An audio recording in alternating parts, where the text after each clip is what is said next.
My father, a police officer, declared me to mentally unstable to receive visitors after the horrifying revelation that I was pregnant, the child conceived by my own brother. When I dared to ask why he refused to protect me, why his oath meant nothing, his gaze, cold and unyielding, pinned me down as he uttered those chilling words. The system protects its own. A profound, suffocating silence descended upon me then. That was 5 agonizing years ago. Today, the roles were reversed. He stood, a broken man, tears streaming down his face, his wrists bound by handcuffs, as the judge's voice resonated through the courtroom, giving voice to my victim's statement. But what truly constituted the most profound, soul-crushing betrayal of our lives?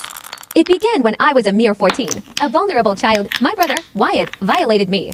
And when I, trembling and desperate, finally confessed to my parents, my mother's immediate, gut-wrenching response wasn't solace, but a chilling admonition. Think about his swimming scholarship, as if that fleeting athletic opportunity outweighed my very humanity. The horrific event unfolded during Wyatt's senior year, a time of supposed triumph. I, however, was in the depths of a debilitating bout of mono, chained to my bed, my body a leaden weight, too weak, too utterly drained to even summon the strength to stand. Then, as the house slept in the dead of night, Wyatt materialized in my room just after midnight. His voice, a soft, insidious whisper, claimed he needed practice for the girls he'd meet in college, then added, with a sickening familiarity, that I'd become such a woman since he'd been away. I sought refuge in the shower, the water scalding at first, then chilling to an icy numbness as I sat, unmoving, trying to wash away what had happened. When the last drop ran cold, I stumbled, a phantom in my own home, directly to my parents' bedroom, rocked them from their slumber, and poured out the raw, unvarnished truth of everything. For a fragile, fleeting moment, a spark of hope ignited within me, believing they must, protect their daughter. But that hope was brutally extinguished. My mother seized my shoulders, her grip tight, her words slicing through the air. You better not mess up his scholarship. My father,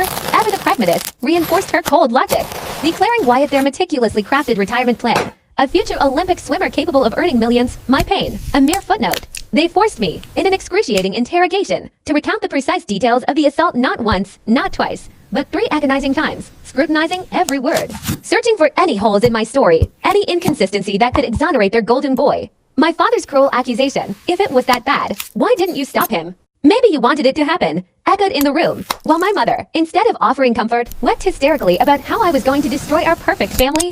As if to underscore my supposed indebtedness, my father then reminded me that Wyatt, with his competition winnings, had generously paid for my dance classes, subtly implying I owed him.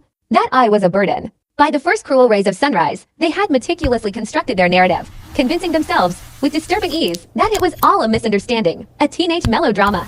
They then extracted a solemn, suffocating promise from me, never to breathe a word of it again, especially not with the imminent arrival of college scouts, their son's future, and their own, hanging in the balance. But I, it turned out, was never truly the quiet type, never one to silently accept injustice.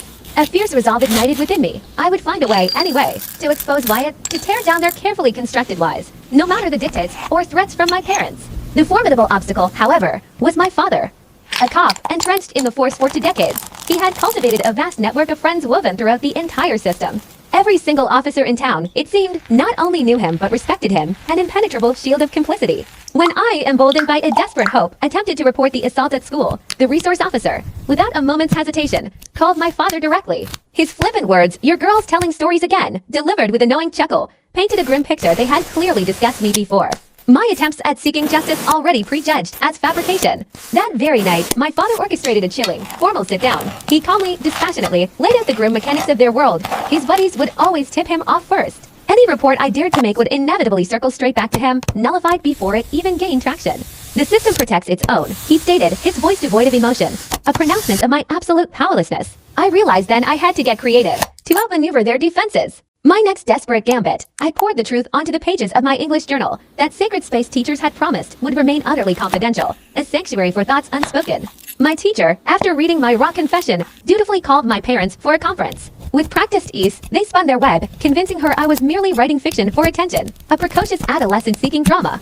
That same night, as a brutal consequence, they removed my bedroom door from its hinges. Privacy is earned with trust, my mother declared, her words of legend, while Wyatt, a triumphant serpent, smirked oafully from the hallway, relishing my shattered privacy, my exposed vulnerability. My entire being became consumed by a singular, burning objective, to destroy him, to dismantle his facade. This all-encompassing pursuit became my twisted coping mechanism, a shield against the overwhelming tide of emotions, preventing me from fully confronting the sickening reality of coexisting under the same roof as my rapist, the man who had stolen my innocence. My next desperate hope lay with the school counselor, but my parents, insidious in their vigilance, began volunteering at the school, systematically intercepting every single one of my attempts to reach out.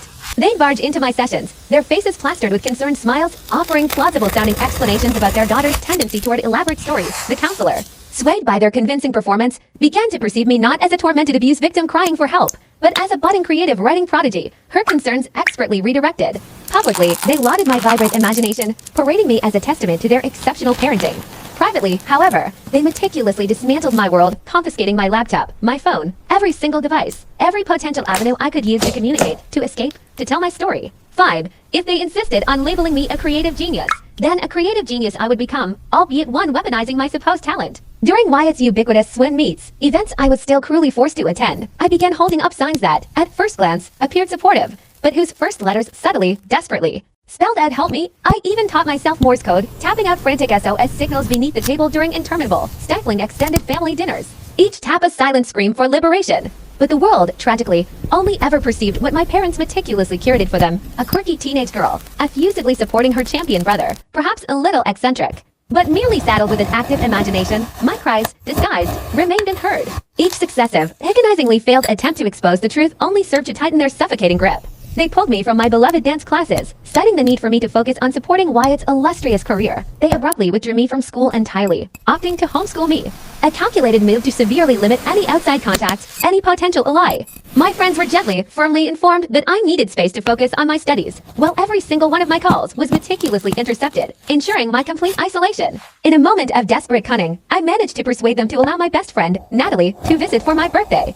A concession they granted only under the stringent condition of constant supervision. So before her arrival, with trembling hands, I meticulously scrawled the unvarnished truth onto an index card and cunningly slipped it onto my bookshelf. My heart pounding with the faint hope that she, and only she, would notice. But Wyatt, ever watchful, ever cruel, discovered it first. He tore it to shreds directly in front of me, a sneering smirk on his face mere moments before Natalie walked through the door. Then, he sat there, his eyes glinting with malicious triumph, smirking at me, a silent, psychological torment, for the entire duration of her visit, an unbearable mockery of my crushed hope. After Natalie, oblivious, finally departed, my parents confronted me, feigning devastation at my betrayal. Their reprisal was swift and chillingly strategic. They broadcasted to everyone that I was too mentally unstable for visitors, a fragile, unreliable individual.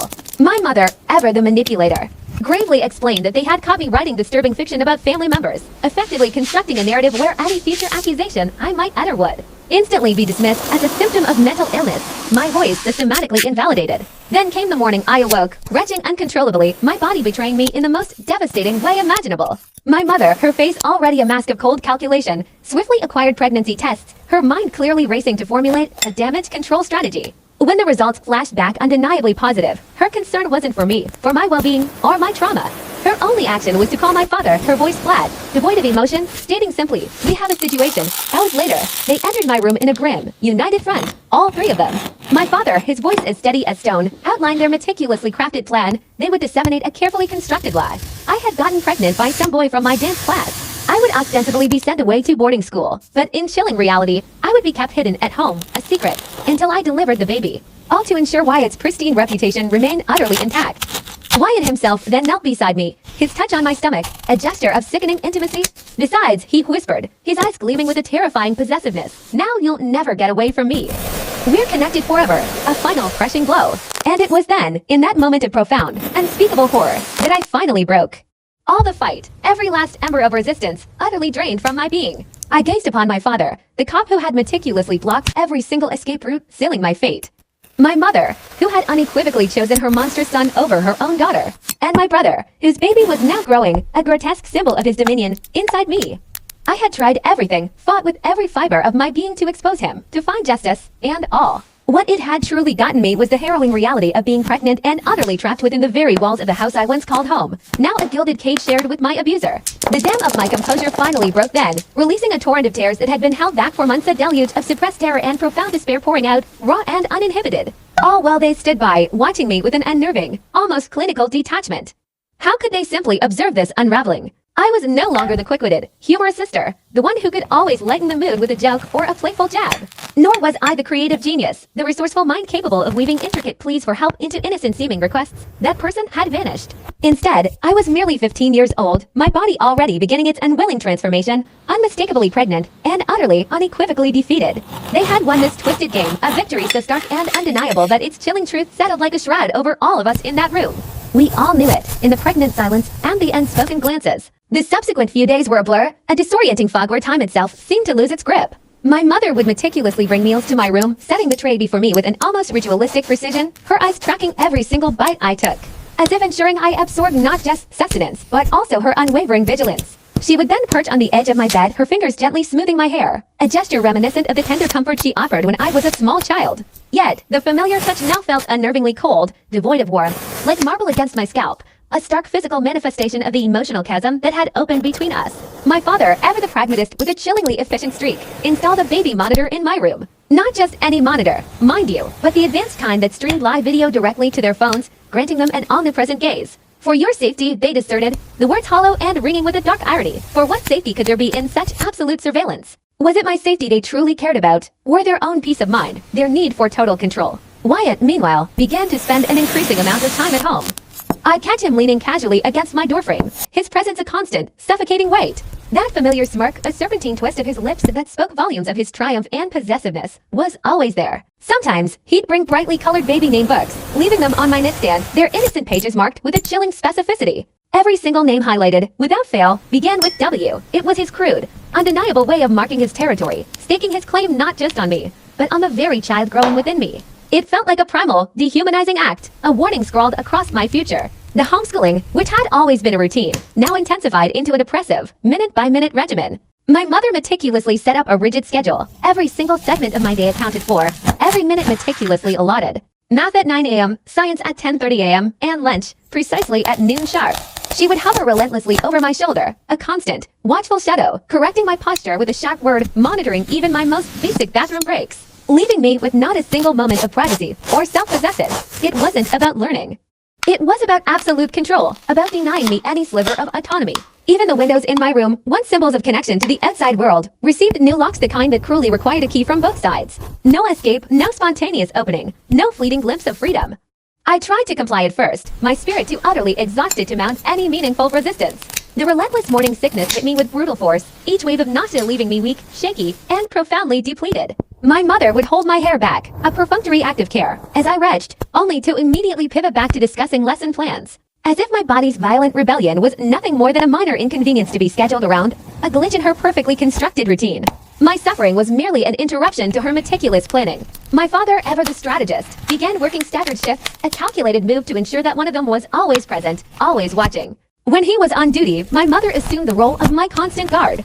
When she had errands to run, he would seamlessly take over. They tag-teamed my captivity with a chilling, almost military precision, their surveillance a continuous, unbroken chain. Even their arguments, which once might have offered a momentary crack in their united front, now became strategic, conducted in hushed, furtive tones behind tightly closed doors. Precisely so I couldn't possibly overhear their discord or, God forbid, try to exploit their disagreements against them. Their control was absolute, even over their own conflicts. The isolation became a palpable, suffocating weight, pressing in on me from all sides. My phone had vanished weeks ago, its absence a gaping hole in my connection to the outside world. My laptop, my last digital link, was now locked away in my father's gun safe, an ironic, brutal metaphor for the weaponization of his authority. The house phone, too, sported a new lock, requiring a code I didn't know. Even the mail, that last bastion of anonymous communication, was intercepted, meticulously screened. My father's police training, once a source of pride, now twisted into a tool of paranoia, making him ruthlessly efficient at cutting off any and all outside communication. Yet, despite their perfect system, I started noticing things, tiny, almost imperceptible fissures in their meticulously constructed facade, little cracks. My mother's hands, I observed, would subtly tremble when she handed me my prenatal vitamins, a telltale tremor that betrayed an inner turmoil, a hint of guilt, or fear beneath her stoic exterior. My father, during dinner, started drinking more, each fear making his words a little sloppier, his guard a little lower, a clear sign of his own crumbling composure. And even Wyatt, for all his swaggering confidence and overt displays of ownership, began to look over his shoulder more frequently, a flicker of paranoia in his eyes, suggesting that even he wasn't entirely secure in his twisted victory. One afternoon, during a biology lesson, I seized a fleeting, almost instinctual opportunity. I asked my mother about genetic inheritance, framing them as casual questions about mundane things like eye color and blood types. She answered mechanically at first, her voice flat, not quite registering the underlying intent. Not, that is, until I innocently steered the conversation towards genetic testing. Her face, which had been a mask of studied neutrality, immediately went stark white, the blood draining from it as if struck. Without a word, she slammed the textbook shut with a resounding thud that echoed in the silent room, then abruptly left, the sound of her retreating footsteps a harsh punctuation to my discovery. That very night, with an almost frantic urgency, they moved all the science books from my room to their own bedroom, silencing any further inquiry, cutting off any path to unwelcome truths. The days continued to blur into an indistinguishable, monotonous cycle. Wake up, throw up, pretend to study, eat under their ever-present supervision, and finally, sleep under the cold gaze of surveillance. My body, meanwhile, underwent its profound and undeniable changes, making everything achingly, brutally real. My clothes grew tighter, becoming constricting reminders of my altered state. My own reflection in the mirror became a stranger, a ghost of my former self, replaced by the nascent outline of a mother I was not ready to be. And through it all, Wyatt watched, his gaze fixed on me with a chilling, proprietary interest, as if I were nothing more than his personal science experiment. An object of his perverse fascination and ownership. In the face of such overwhelming control, I began to wage a silent, almost invisible war. I initiated small, carefully calculated acts of rebellion, nothing grand enough to warrant direct punishment, merely tiny, defiant assertions of self. Each day, I would subtly shift a piece of furniture in my room by an inch or two, creating a slowly evolving landscape they couldn't quite put their finger on as explicitly different, a silent reclaiming of my space. During meals, I'd hum under my breath, nonsensical tunes that grated on my mother's nerves, making her eye twitch with barely suppressed irritation, a small victory in the reclaiming of my voice. And during lessons, I started writing my answers in increasingly minuscule handwriting, forcing her to squint and lean closer, disrupting her authority, making her work harder to control me. These were not desperate attempts at escape, no. These were vital survival tactics, small, tenacious acts of self-preservation. They were my way of proving to myself, in the suffocating silence, that I still existed beyond their iron-fisted control. That somewhere beneath the defeated exterior, the person I once was, the real me, still stubbornly lingered. The doctor visits, however, were an altogether different kind of torment, arguably the worst part of my captivity. My mother, ever the orchestrator, had found someone discreet a euphemism. I now understood, for complicit, he was a family friend, a man who, conveniently, made house calls. He would examine me in my room, his face impassive, while my mother stood guard nearby, her presence a chilling violation of my privacy. He never, not once, asked the questions a decent doctor should ask a pregnant 15-year-old. His silence, I realized with a sickening certainty, was bought and paid for, a crucial, ethically bankrupt cog in their meticulously constructed machine of control. During one such visit, I tried desperately to catch his eye, to transmit a silent plea, willing him with every fiber of my being to see the truth, to recognize the desperation in my gaze. But he merely patted my hand, a gesture devoid of true comfort, and calmly informed my mother that everything looked normal. How could any of this twisted reality, possibly be considered normal? After he left, I overheard him and my father conversing in hushed tones, casually discussing his son's upcoming police academy application. Another favor traded, another chilling exchange in their vast network of influence. Another potential escape route, the faint glimmer of hope it represented, ruthlessly locked down. Wyatt, meanwhile, grew increasingly bolder as my pregnancy progressed, his sense of ownership swelling with my belly. During family dinners, a grotesque parody of normalcy, he would casually rest his hand on my stomach, a gesture meant to assert his claim. All while claiming he was just excited to be an uncle, my mother would beam at his feigned maturity, her face alight with pride, while my father nodded approvingly. Their tacit approval a punch to my gut. They had meticulously crafted a public narrative, a palatable lie where Wyatt was the supportive, responsible brother, valiantly stepping up during my mistake, casting me as the reckless party. The elaborate boarding school story, their chosen fiction for my disappearance, continued to evolve with each retelling. My mother would practice it diligently on the phone with various relatives, adding increasingly detailed embellishments about my rebellious phase and the bad influence of that supposed dance crowd I was supposedly running with. There was something profoundly calculated, I now reflected, about how seamlessly and immediately my parents had shifted into a damage control mode when I first told them. As if they had already extensively considered this very possibility. The lightning-fast way my mother instantly brought up a scholarship to a distant, prestigious boarding school, and my father, with chilling practicality, pivoted to discussing their retirement plans, made me wonder with a growing sense of dread if they had, in fact, noticed subtle warning signs of Wyatt's behavior long before, but had chosen, for their own selfish convenience and the preservation of their perfectly curated image, to simply ignore them. My mother, I observed, would cry on cue, a masterful performance of the concerned mother dealing with a wayward daughter, when her theatrics became too emotional.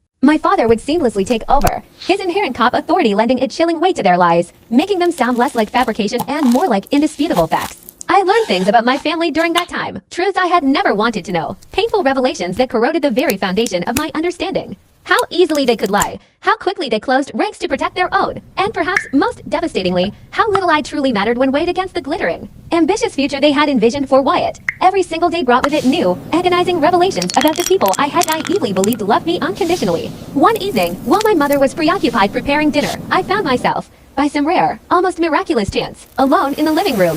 The array of carefully arranged family photos on the mantel, snapshots of a seemingly idyllic past, now seem to mock me with their false cheer. Wyatt's swim trophies, polished and gleaming, caught the light, sparkling like golden lies, monuments to his success purchased at my expense. I picked up one of his medals, feeling its cold, metallic weight in my palm, a heavy truth settling in my heart. Such a small, insignificant thing, I thought with bitter irony, to trade a daughter for. My father caught me holding it, but instead of the usual flash of anger I had come to expect, his face was etched with an unexpected weariness, a deep, bun-tired exhaustion that momentarily cracked his formidable facade. He sat down beside me on the couch, the closest we'd been, physically and emotionally, in what felt like an eternity. It had been weeks now, an eternity stretching out in the oppressive silence, weeks without a single genuine conversation, without an agenda that wasn't dictated by their suffocating control. For a fleeting, desperate moment, I imagined a flicker of humanity, a crack in his steely facade. Could he truly have forgotten his primary duty?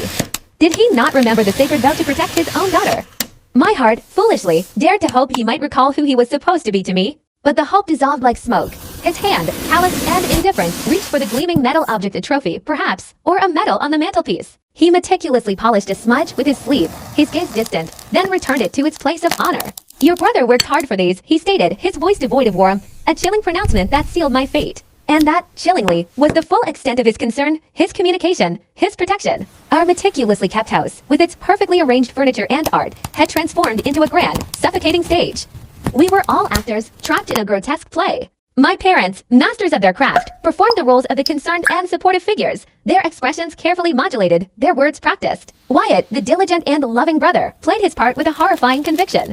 And I was the troubled daughter, the one whose inner turmoil conveniently justified their control, her pain a silent accusation they chose to ignore. Even when I was physically alone in my room, the oppressive weight of their gaze never lifted. I could feel their phantom eyes on me, constantly judging, meticulously measuring every breath, every silent tear, against the pristine, fabricated narrative they had so carefully woven around our family and my supposed breakdown. Sometimes, in moments of profound exhaustion and despair, the insidious whispers of their lie would almost take root. I'd catch myself, my own mind betraying me, wondering if I had truly misremembered the horrors of that night, if my perception was somehow flawed, twisted. But then, the visceral memory would surge, the suffocating weight of Wyatt's body pressing me down, the chilling, venomous threat whispered inches from my ear. In an instant, the carefully constructed edifice of their lies would shatter, and the raw, unvarnished truth would crash back into my consciousness, sharper and more painful than any physical blow. Mom, ever the pragmatist, had already begun her grim preparations. Discreetly, meticulously, she started buying baby things, tiny onesies, soft blankets, all in sterile, neutral colors, creams, grays, pale yellows. Nothing gender-specific, certainly no names embroidered, no hint of personalization. They were all hidden, tucked away in the guest room closet, awaiting a child that would briefly exist, a physical reality, but would never, ever truly belong to me, its mother.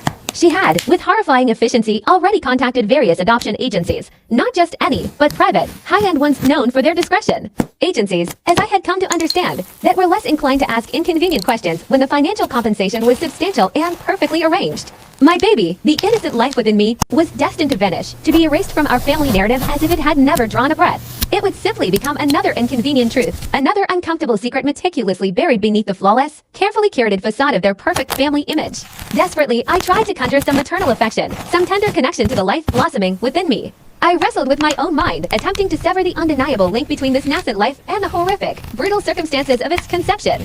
Could I isolate the innocent from the vile act? But every subtle flutter, every gentle kick, every single movement within my expanding womb brutally hurled me back to that night, to the suffocating press of Wyatt's hands, to the chilling realization that my own parents had, unequivocally, chosen him over me, over their own daughter's safety and truth. How could I nurture a life born of such betrayal? The baby, instead of a source of comfort or hope, felt like yet another, heavier chain, anchoring me inescapably to this gilded cage of a house, to this monstrous family, to the elaborate, suffocating lie they had constructed around me.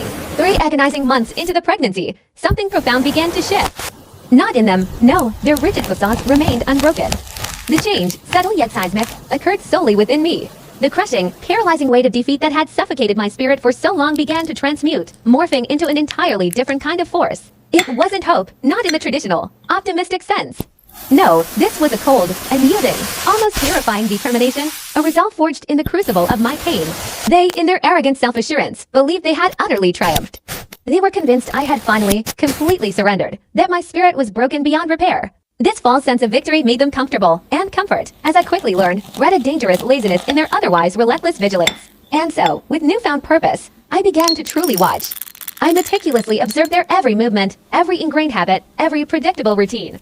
Mom, without fail, took her shower at precisely 7:30 a.m., the rhythmic spray a familiar backdrop to the morning. Dad, with ritualistic devotion, performed his meticulous weapon maintenance every Sunday afternoon, the metallic clicks echoing from his study. Wyatt, the golden boy, had swim practice every single evening, his absence a predictable window. Even his recruitment calls twice a week became a precise marker in our week. This house, seemingly so impenetrable, had its own intricate rhythms, its own discernible patterns. And patterns, I realized with a surge of grim understanding, could be exploited. They were vulnerabilities waiting to be leveraged. My carefully enacted compliance became my most potent weapon. I swallowed my prenatal vitamins without a single complaint, masking my revulsion. I attended my lessons, dreary tutorials meant to keep my mind occupied, but not stimulated with a performance of fake, almost sickening enthusiasm.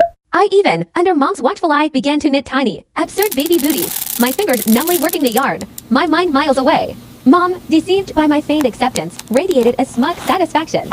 This gratification led her to extend my periods of solitude.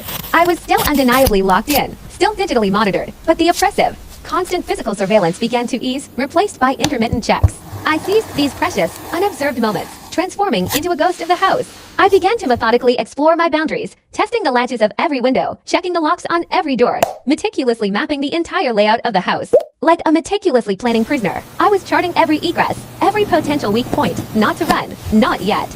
My immediate goal was simply to know, to gather intelligence. Information, I understood with chilling clarity, was the sole form of power I still possessed within these walls. And I hoarded every scrap of it, every tiny detail, like a miser guarding his most precious, life-sustaining treasure. The insidious baby monitor, ostensibly for my safety, that hung in my room became my first, quiet, but deeply significant victory. Through careful observation, I discovered a crucial flaw, a subtle yet definite blind spot directly adjacent to my closet. It was a tiny sliver of space, perhaps a foot wide, where, if positioned just right, I could exist completely unseen, outside the electronic eye. I began to spend precious minutes there, just sitting, feeling the profound relief of simply being unobserved and monitored. It was an insignificant physical space, yet it was an immense psychological sanctuary. It wasn't much, but in this stolen privacy, it was entirely, powerfully, mine. Wyatt, too, registered my apparent compliance. And, predictably, it fueled his already inflated sense of impunity. He grew undeniably cockier, bolder, relentlessly pushing the boundaries of what he could get away with. He'd sit just a fraction too close at the dinner table, his leg brushing mine. He'd accidentally rush past me in the narrow hallways, his body making contact. And, most sickeningly, when our parents' attention was diverted, he would lean in, his breath hot against my ear, whispering vile, possessive comments about our baby. Each and every one of these sickening violations, these calculated infringements on my person, was meticulously filed away in the cold, clear archives of my memory. They were pieces of evidence, I told myself, for a trial that might never materialize, but whose phantom presence fueled my resolve. Then, one night, the suffocating quiet of the house was shattered. I heard them arguing, not their usual hushed, strategic whispers meant to preserve appearances, but a raw, unbridled conflict that reverberated through the walls. Mom's voice, usually so composed, cracked with a brittle, unfamiliar strain. Dad's, typically controlled, boomed with an explosive, barely contained frustration, echoing through the otherwise silent house. The cause of their marital discord, Wyatt. He had failed a substance test at a recent swim meet. Nothing serious, they kept repeating, merely marijuana, a youthful indiscretion. But it was enough. Enough to cast a dark shadow over his impeccable record. Enough to jeopardize his coveted swimming scholarship, his golden ticket to a prestigious future. Their golden boy, their untouchable, perfect son, had, for the first time, visibly tarnished himself, a glaring imperfection in their carefully crafted masterpiece. The next morning, the entire dynamic of the household had subtly, yet undeniably, shifted. Wyatt, usually so boisterous, sulked at the breakfast table, picking at his food, while Dad, radiating disappointment, delivered a stern, droning lecture on responsibility and consequences. Mom, ever the peacemaker, fussed over Wyatt, her attempts to smooth things over transparently strained. The pristine veneer of our family was cracking, fissures spreading visibly across its surface. Their perfect son, the cornerstone of their flawless image, had proven to be fallible, undeniably human. And they, in their rigid pursuit of perfection, simply had no framework, no precedent, for how to handle such a significant imperfection. I, meanwhile, maintained a carefully neutral expression, my face an unreadable mask. I spooned my oatmeal, bite by measured bite, pretending that nothing had fractured the illusion of our domestic bliss. But inside, deep within me, something electric sparked. It was a tiny, tenacious flame of possibility ignited by the sudden instability. If Wyatt, their untouchable champion, could falter, if their meticulously constructed system of control and perfection could, indeed, crack under pressure, then perhaps, just perhaps, I wasn't as hopelessly trapped as I had come to believe. That swimming scholarship, once a mere component of Wyatt's shining future, transformed overnight into an all-consuming obsession for my parents, a desperate fixation. Dad, his voice tight with forced diplomacy, spent hours on the phone, making frantic calls to coaches and school officials, desperately attempting to minimize the damage. Mom, with her usual meticulousness, buried herself in legal documents and university handbooks, researching every possible appeal process, every avenue for second chances. Wyatt, meanwhile, was subjected to mandatory counseling sessions and rigorous, regular substance tests, forced to prove, over and over, that he was still a worthy investment, still deserving of their time, money, and unwavering belief. Their monolithic attention, once singularly focused on my containment and suppression, was now irrevocably split, divided between controlling my condition and frantically salvaging Wyatt's imperiled future. And in those widening cracks, those unexpected moments of divided focus, I found something precious. Space. Space to breathe, truly breathe, for the first time in what felt like an eternity. Space to think, to strategize, to plan not an immediate escape, not yet, but something significant, something that felt like nascent freedom. The girl who had, months ago, desperately tried every conceivable method to expose Wyatt for the monster he was. The girl who had been buried alive under layers of exhaustion and soul-crushing defeat, was still there. And now, she was slowly, powerfully waking up, and she was furious. For months into my pregnancy, my body visibly changing, I quietly, purposefully, started writing again. Not the impassioned accusations I once scrawled, nor the desperate pleas for help I had once entertained. No, this was different. This was purely observational, precise times, exact dates, recurring patterns. At first, this vital information was stored exclusively in my mind, memorized with the same fervent dedication I once applied to multiplication tables. Then I began transcribing it, using tiny, almost invisible script, onto scraps of toilet paper. These fragile, yet precious, documents were meticulously folded and hidden within that precious blind spot near my closet, a secret archive. My own personal evidence file was slowly, systematically growing, sheet by fragile sheet, a testament to my burgeoning resolve. The excruciating family dinners, once a crucible of tension and forced smiles, were now transformed. For me, they became clandestine intelligence-gathering missions. I'd post seemingly innocent questions, cloaked in feigned curiosity, about Wyatt's swim practice schedule, Dad's demanding work commitments, Mom's various volunteer obligations. They, basking in my apparent recovery and renewed interest in family life, answered eagerly, transparently pleased by my engagement. Every single detail, no matter how trivial, was silently absorbed and meticulously stored away in my mind, each piece contributing to a growing, intricate map of their lives. The lives they led beyond the suffocating confines of this house. It was during a particularly humid, oppressive evening in May that I stumbled upon a crucial detail about Wyatt's physical vulnerability. He arrived home from his evening swim practice, loudly complaining about severe chlorine burns, his fingers aggressively scratching at angry, red patches blooming across his shoulders and chest. Mom, ever doting on her ailing golden boy, immediately fussed over him, applying soothing dollops of aloe vera, while I observed the scene silently, almost invisibly, from the darkened sanctuary of the kitchen doorway. It was true. The harsh pool chemicals had always irritated his sensitive skin, a minor inconvenience in the past. But now, it seemed significantly worse, more inflamed, more persistent. I recalled seeing him use specialized prescription creams, potent ointments, he kept carefully stashed in his bathroom cabinet. This seemingly small piece of information, a detail about a physical weakness, immediately lodged itself deep within my brain, nesting securely alongside every other scrap of intelligence I had been diligently collecting. By now, I was 5 months pregnant. My body, once slender and agile, had become heavy, unfamiliar, almost alien to me. Each movement was a conscious effort, a reminder of the life growing within, and the burden it represented. I moved through the house with a quiet, almost spectral presence, a silent ghost methodically gathering secrets, each step purposeful, each glance a data point. Mom, perhaps seeing my growing belly as a sign of domestication, had even started allowing me to help with the laundry. Supervised, of course, her eyes always on me, but this seemingly innocuous chore granted me invaluable access. Access to pockets containing crumpled receipts, forgotten ticket stubs, hastily scrawled phone numbers on napkins, fragments of their outside lives. Slowly, painstakingly, a comprehensive picture of life beyond these confining walls began to take tangible shape in my mind, a mosaic formed from these disparate, hidden pieces. The pregnancy itself, ironically, made them careless in insidious, unforeseen ways. They observed my swollen ankles, the deepening shadows of exhaustion beneath my eyes, my undeniable need for frequent bathroom breaks, and they fundamentally misread these signs. They mistook my profound physical vulnerability for absolute, unequivocal surrender of my spirit, a fatal miscalculation. Mom, in particular, grew comfortable enough to leave me truly alone during her shower time, the sound of the running water a brief reprieve. She trusted the reinforced, locked windows, the heavy doors, and the sheer proximity of her own presence in the house to keep me utterly contained, believing I was too physically incapacitated. Too mentally broken to attempt anything. Dad, too, had notably relaxed his hyper-vigilant habits.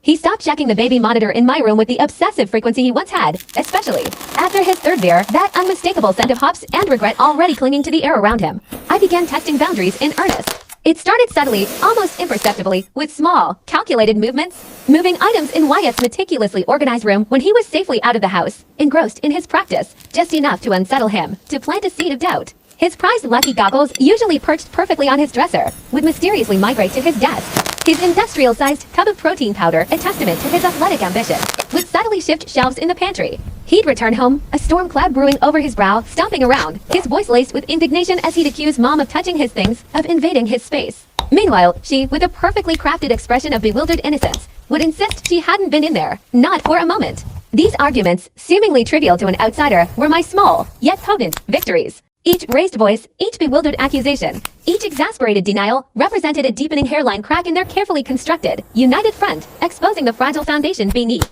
My old dance teacher, Mrs. Rosenberg, a woman whose stern yet encouraging gaze I still remembered, lived a mere 6 blocks away. I'd memorized her address years ago, back when my world was filled with the innocent dream of private ballet lessons, of pirouettes and grand jeets, a life far removed from this suffocating reality.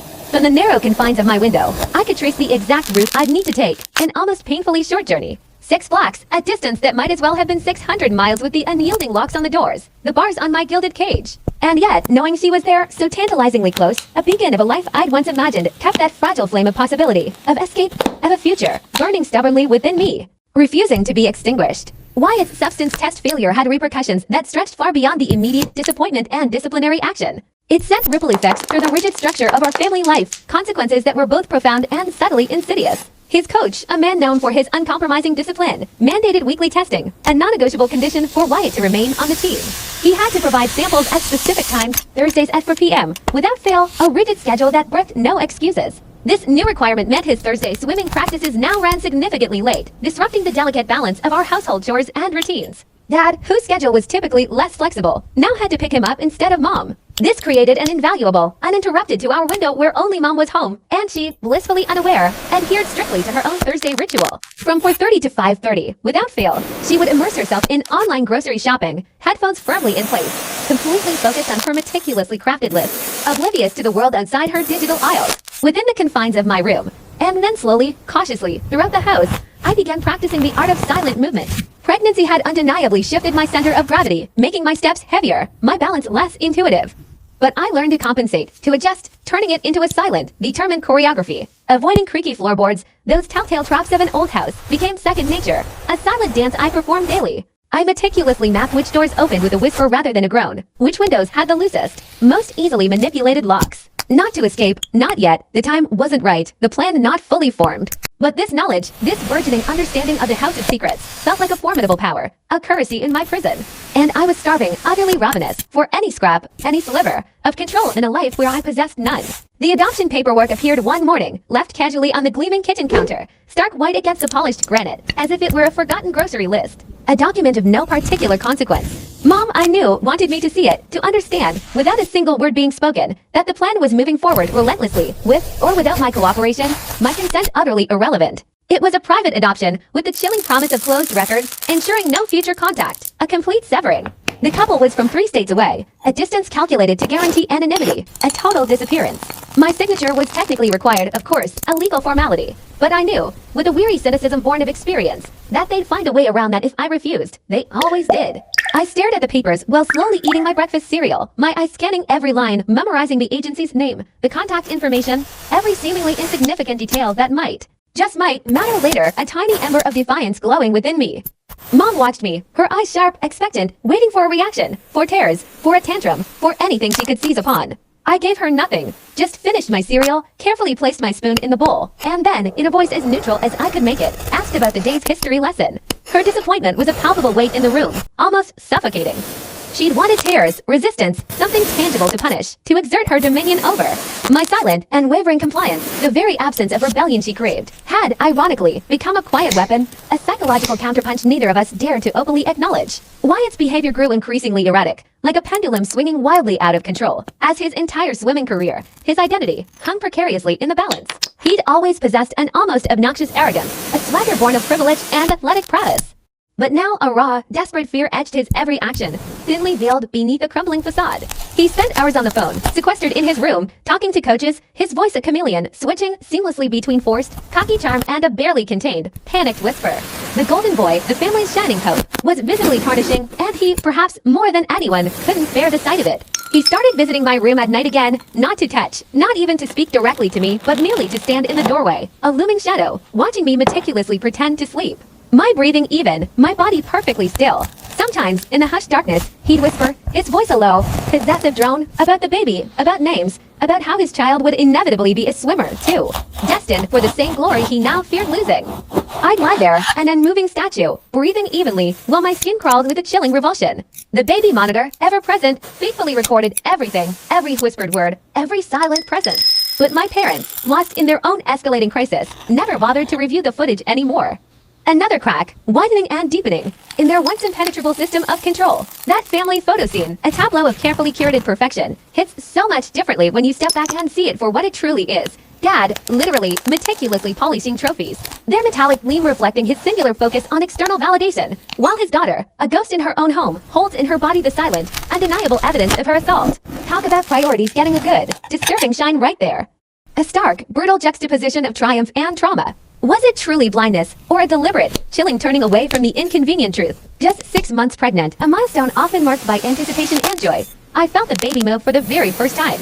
It started as a faint, ethereal flutter, a butterfly wing brushing against the inside of my being, then swiftly transitioned into a definite, undeniable kick, a startling declaration of life. The sensation, so sudden and profound, froze me mid-math problem, my pencil hovering over the page, momentarily suspended in time. Mom, ever watchful, noticed immediately, her eyes, usually so cold and assessing, now sharp with an almost predatory interest. Without asking, without a word, she placed her hand directly on my stomach, a gesture both intimate and invasive. Waiting. When the baby kicked again, a clear, unmistakable thump against her palm, she smiled.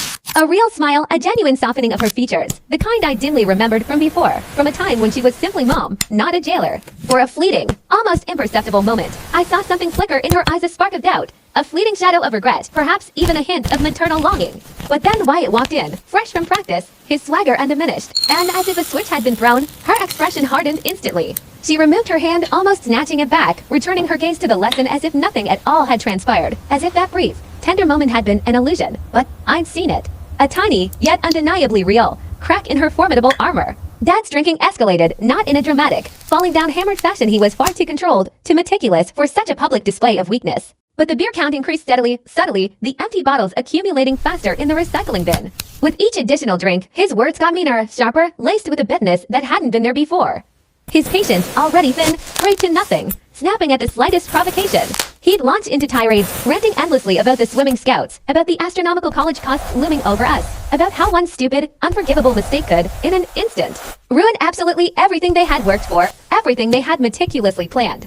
He was clearly referring to Wyatt's substance test, his future now hanging by a thread. But I felt the oppressive weight of his words differently, a chilling resonance that echoed the silent condemnation of my own existence. The house, once a sprawling symbol of their success, felt smaller every day, its walls pressing in, suffocating. My world had shrunk to these few rooms, to these few, tormenting people, to this impossible situation.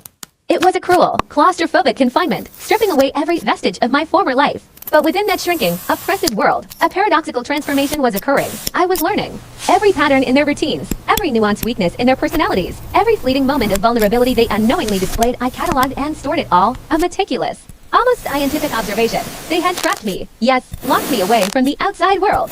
But in doing so, they had also unwittingly given me nothing else to do but study them, to dissect their motives, their fears, their habits. I was an unwilling anthropologist, immersed in the culture of my captors, gathering data for a future I hadn't yet dared to fully envision. Wyatt failed another substance test. This time, it wasn't marijuana, but Adderall, a drug often linked to academic pressure and illicit study aids. He swore, his voice laced with desperate conviction, that it was purely for studying, that everyone used it, that the testing protocols were fundamentally unfair. Designed to trap innocent athletes, Dad's face, a mask of suppressed fury, went purple with rage, veins throbbing visibly in his temples. Mom, her carefully maintained composure finally shattered, cried actual tears, her shoulders shaking with a despair that felt deeper, more visceral than I had ever witnessed from her. The coveted scholarship, the linchpin of their entire retirement plan, was now officially in jeopardy, pending a final, agonizing review. Their carefully constructed retirement plan, their gilded future, was visibly crumbling before their eyes, and they were scrambling, frantically, desperately, to save it. Like shipwreck survivors clinging to a rapidly sinking vessel. As their own world imploded, the focus of their frantic energy shifted entirely, unequivocally, to Wyatt. Their obsession, in a perverse twist of fate, inadvertently gave me precious breathing room, a momentary respite from their suffocating scrutiny. Tutors, a veritable parade of them, appeared as if by magic, tasked with boosting his grades, patching over the academic cracks. Dad, leveraging every contact, every ounce of his influence, pulled strings to secure him community service opportunities, meticulously crafting a narrative of reform. Mom, abandoning her own schedule, became his chauffeur, driving him to volunteer at the hospital, the local food bank, anywhere that would present a pristine, rehabilitated image to the looming review board. They needed him to appear reformed, dedicated, genuinely worthy of a second, undeserved chance. Their singular, all-consuming obsession with Wyatt's future meant Mom started leaving me alone for longer, increasingly unsupervised stretches. She seemed to trust, with an almost delusional confidence, that my advancing pregnancy and the locked doors would be sufficient to keep me contained, docile, harmless. She'd rush off to drive Wyatt somewhere, her mind already miles away, leaving me with stacks of worksheets and curt warnings about staying put. Crucially, she stopped watching the baby monitor feed, its little screen now dark and silent. She stopped bothering to check if I'd actually completed the assignments she'd given me. She had simply stopped caring about anything at all, except saving Wyatt's future. I used every single unsupervised moment, every precious minute of her diverted attention, to prepare. The cryptic toilet paper notes, my clandestine journal, grew into a detailed, meticulously cataloged record, exact times, precise dates, recurring patterns in their routines, identified weaknesses in their defenses. I practiced picking the simple interior door locks with bobby pins, a skill I'd assiduously learned from YouTube videos back when I still had internet access, a distant memory of a connected world. The bathroom lock, a flimsy barrier, surrendered first, yielding with a soft click under my persistent manipulation. Then, triumphantly, the hall closet lock followed suit. Small victories, yes, almost insignificant to anyone else, but victories nonetheless, each one a whisper of control regained, a tangible step toward a future I was actively building for myself. Just 7 months pregnant, my body heavy, my resolve unwavering, I overheard the most important conversation of my life. Hushed voices seeping through the thin walls, Mom and Dad thought I had been napping, utterly exhausted from the morning's endless lessons, the kind that numb the mind and drain the spirit.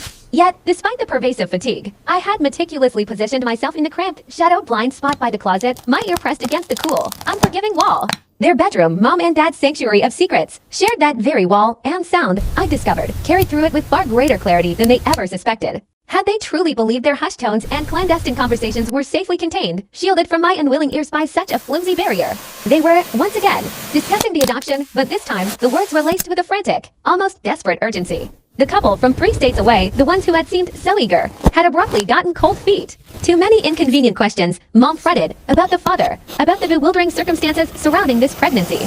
The adoption agency, predictably, suggested simply finding a different couple, a fresh slate, but Mom, ever the strategist, had another, more insidious idea already brewing. Her sister in Oregon, she articulated, a calculating glint in her eyes, Alexandra.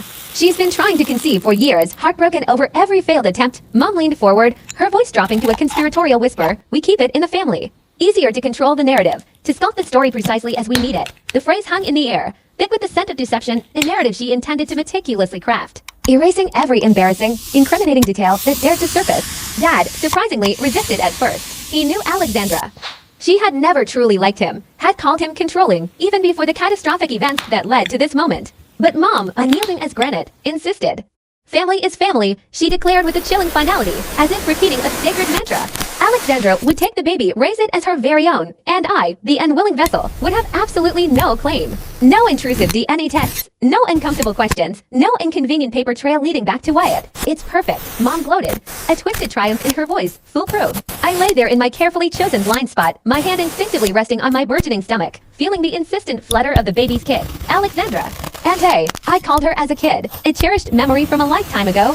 She used to send me birthday cards every year, each one a small, vibrant splash of color in my otherwise drab existence, until my parents abruptly severed all contact. They branded her a bad influence, too liberal, too nosy. Now, lying here, the pieces clicked into place with a horrifying clarity. Now I understood why. She had seen through Dad's meticulously constructed facade, had likely suspected, with her sharp, discerning eyes, that something was profoundly, terribly wrong beneath the veneer of our perfect family. She was a threat to their carefully maintained illusion. Over the next few days, the sinister plan solidified. Mom reached out to Alexandra, spinning a meticulously crafted tale about teenage mistakes and the sanctity of family honor. I watched her, a grotesque tableau, as she practiced the entire conversation in the mirror, her expression shifting, perfecting every nuance of her concerned mother act. She rehearsed the precise inflection of her voice, the manufactured teary-eyed gaze, all designed to exploit Alexandra's deep maternal yearning and her sense of familial duty. Dad, though grumbling, ultimately went along, his focus entirely consumed by Wyatt's upcoming review board hearing, his priorities starkly clear, protecting his son, even at the cost of another child's well-being. Wyatt, that predator, sensed the shift too. He grew cockier again, assured, as he always was, that his parents would simply fix everything. He'd lean too close during dinner, his breath hot against my ear, whispering sickeningly about how the baby would grow up, calling him Uncle Wyatt, how he'd visit Oregon. forever a part of its life, how I would never truly escape him. Not really, I thought, a spark of defiance igniting within me. He had miscalculated, they all had. Because Alexandra, while agreeing to take the baby, insisted on one crucial, non-negotiable condition. She wanted to meet me first, alone, no parents, no supervision. Just aunt and niece catching up, a casual reunion. Mom, predictably, tried to refuse, her face contorting with panic. But Alexandra, as stubborn as she'd always been, held firm. No meeting, no deal, she stated, her voice unwavering. The negotiation dragged on for days, a tense, hushed drama playing out behind closed doors. Phone calls were conducted in low, furious murmurs. Mom paced the kitchen floor like a caged tigress, her anxiety palpable. Dad, ever the pragmatist when cornered, began offering compromises. Finally, after what felt like an eternity, they conceded a supervised visit. Alexandra would come to the house, spend a single hour with me while Mom waited in the next room. Close enough to intervene at the slightest perceived transgression, yet far enough to maintain the flimsy illusion of privacy. It was like a meticulously staged play, where the audience was just out of sight, but always listening. I knew, with a certainty that chilled me to the bone, that I had precisely one chance. One precious hour to communicate years of unspeakable abuse, months of soul-crushing captivity, a lifetime of profound betrayal. The tiny, desperate toilet paper notes I tried to use before were out of the question. Mom would undoubtedly search me first, her paranoia now at an all-time high. Speaking freely, with Mom hovering within earshot, was simply impossible. But I had learned to be creative under crushing pressure. This family, in its own horrifying way, had taught me that survival skill. The morning of Alexandra's visit, I prepared with meticulous, almost ritualistic care. I chose my clothes with intention, selecting a simple dress that could conceal, yet also allow for subtle movement. I did my hair the way she had taught me years ago, during that one idyllic summer visit when I was 10. French braids, she'd called them, though we both knew they were just regular braids given a fancy, secret name. It was a signal, I hoped, a silent reminder of who we had been to each other, a rekindled memory of shared secrets before my parents, in their calculated cruelty, severed our connection. Mom, true to form, subjected me to a humiliating, invasive search. Pockets, shoes, even a cursory glance into my mouth, as if I were smuggling contraband. She found nothing because there was nothing physical to find. Everything I needed, every word, every damning detail, was already in my head, meticulously organized, and poised for release. Alexandra arrived at 2 o'clock sharp. She looked older, her hair threaded with more gray, her face etched with the subtle lines of life's passing years. But her eyes, those luminous, sharp, intelligent eyes were precisely the same, seeing everything, missing nothing. She hugged Mom stiffly, a perfunctory embrace devoid of warmth, then turned to me. Her face remained a carefully neutral mask, a necessary charade, but I caught the fleeting, undeniable flash of horror in her eyes at my appearance. 7 months pregnant at 15, after all, had a way of shocking people into stark reality. We sat in the living room, an awkward tableau of strained politeness. Mom hovered by the kitchen doorway, a sentry in plain sight, close enough to overhear any normal conversation, yet ostensibly too far to catch whispers. Alexandra asked about school, about my interests, about the pregnancy, her questions planned, carefully chosen. I answered just as carefully, each word a performance tailored for Mom's benefit. But my hands, my traitorous, magnificent hands told a completely different, infinitely more urgent story. Sign language. Alexandra had taught me the basics during that long ago summer, just for fun. She'd said then, our secret language, Mom, of course. Had never known, she'd been too perpetually busy fawning over Wyatt's endless swim meets to ever notice anything beyond her golden boy. I had practiced in my room for months, these past, desperate months, slowly coaxing muscle memory back to life. My hands moved casually as I spoke, appearing to Mom as nothing more than normal, emphatic gestures. But Alexandra's eyes, those brilliant, discerning eyes, tracked every minute movement. Her face remained carefully blank, a steel trap concealing her true emotions, as she silently read my real message. Help, Wyatt, RP, parents, no, trap, please. She didn't react, didn't give a flicker of recognition. She simply continued asking bland questions about baby names and nursery colors, a masterful display of composure. But then, almost imperceptibly, her own hands began to move. Subtle responses, hidden in seemingly normal adjustments of her purse on her lap, a casual flick of hair from her face, a fleeting tug at the hem of her clothes. I understand, working on it. Be ready, a silent symphony of conspirators. A dialogue of hope unfolding under the oppressor's gaze. The hour, that precious, agonizingly brief hour, passed far too quickly. Alexandra stood to leave, hugging me goodbye, a gesture that seemed innocent enough. But her lips brushed my ear, and she whispered 3 words, too quiet, too clandestine for Mom to possibly hear. Thursday, 4 o'clock. Thursday, Wyatt's substance test day.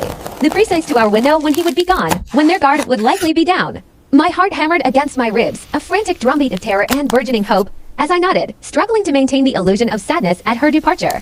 Mom walked her to the door, their voices a low murmur I couldn't make out. Then Alexandra was gone, and I was left alone, adrift in a maelstrom of racing thoughts. A kaleidoscope of fear and ecstatic anticipation. Mom studied me carefully for the rest of the day, her eyes like a hawk, searching for the slightest flicker of rebellion, any sign that her carefully constructed world was cracking. I gave her nothing. I completed my lessons with robotic precision, my mind a blank slate, my movements mechanical. At dinner, I asked polite, innocuous questions about the adoption process, playing the role of the resigned teenager, accepting her bleak, predetermined fate. Dad looked pleased, his usual scowl replaced by a fleeting smile. Wyatt, that monster, smirked, a sickening display of his entitled arrogance. Mom, incrementally, slowly, relaxed. But Thursday was only 2 agonizing days away, and for the first time in months, for the first time in what felt like an eternity, I had hope. Wednesday crawled by with excruciating slowness, each second stretching into an eternity. I maintained my rigid routine, gave no outward sign that anything in my world had fundamentally shifted. But inside, I was electric with possibility, a live wire humming with suppressed energy. Alexandra had understood. She was working on something. I just had to be ready. That night, under the cover of darkness, I meticulously organized my toilet paper notes, condensing every damning detail, every name, every date, every horrifying incident onto a single, precious sheet. The incontrovertible proof, damning evidence that held the key to my liberation, weighed heavily against my chest. If fate granted me but a single, fleeting chance to present this truth, it had to be unimpeachable, impactful. I had carefully secreted it away in the most unassuming of places, a spot so utterly unremarkable, so fundamentally me, they would surely never think to search, nestled deep inside my bra, folded meticulously small against my skin, a constant, secret thrumming against my heart. Thursday morning dawned, a dismal tableau of gray and drizzling rain, mirroring the apprehension that clung to me. Downstairs, Mom's familiar litany of complaints about the weather accompanied the clatter of breakfast preparations, a mundane soundtrack to my mounting dread. Dad, ever the enigma, departed early for his, a brief, hurried shadow. Wyatt, consumed by his own quiet anxiety, devoured his food with uncharacteristic speed, no doubt preoccupied by an impending substance test. Everything outwardly was painstakingly normal, meticulously routine, a suffocating charade of domesticity. I, meanwhile, sat at the table, each bite of toast a Herculean effort to force down, my gaze drawn inexorably yet unwillingly to the clock. 3:30, the designated hour for their departure, crawled agonizingly slowly, yet threatened to arrive with terrifying speed. Wyatt, a picture of teenage nonchalance, slung his swim bag over his shoulder. Mom, equally absorbed in her own world, jingled her keys.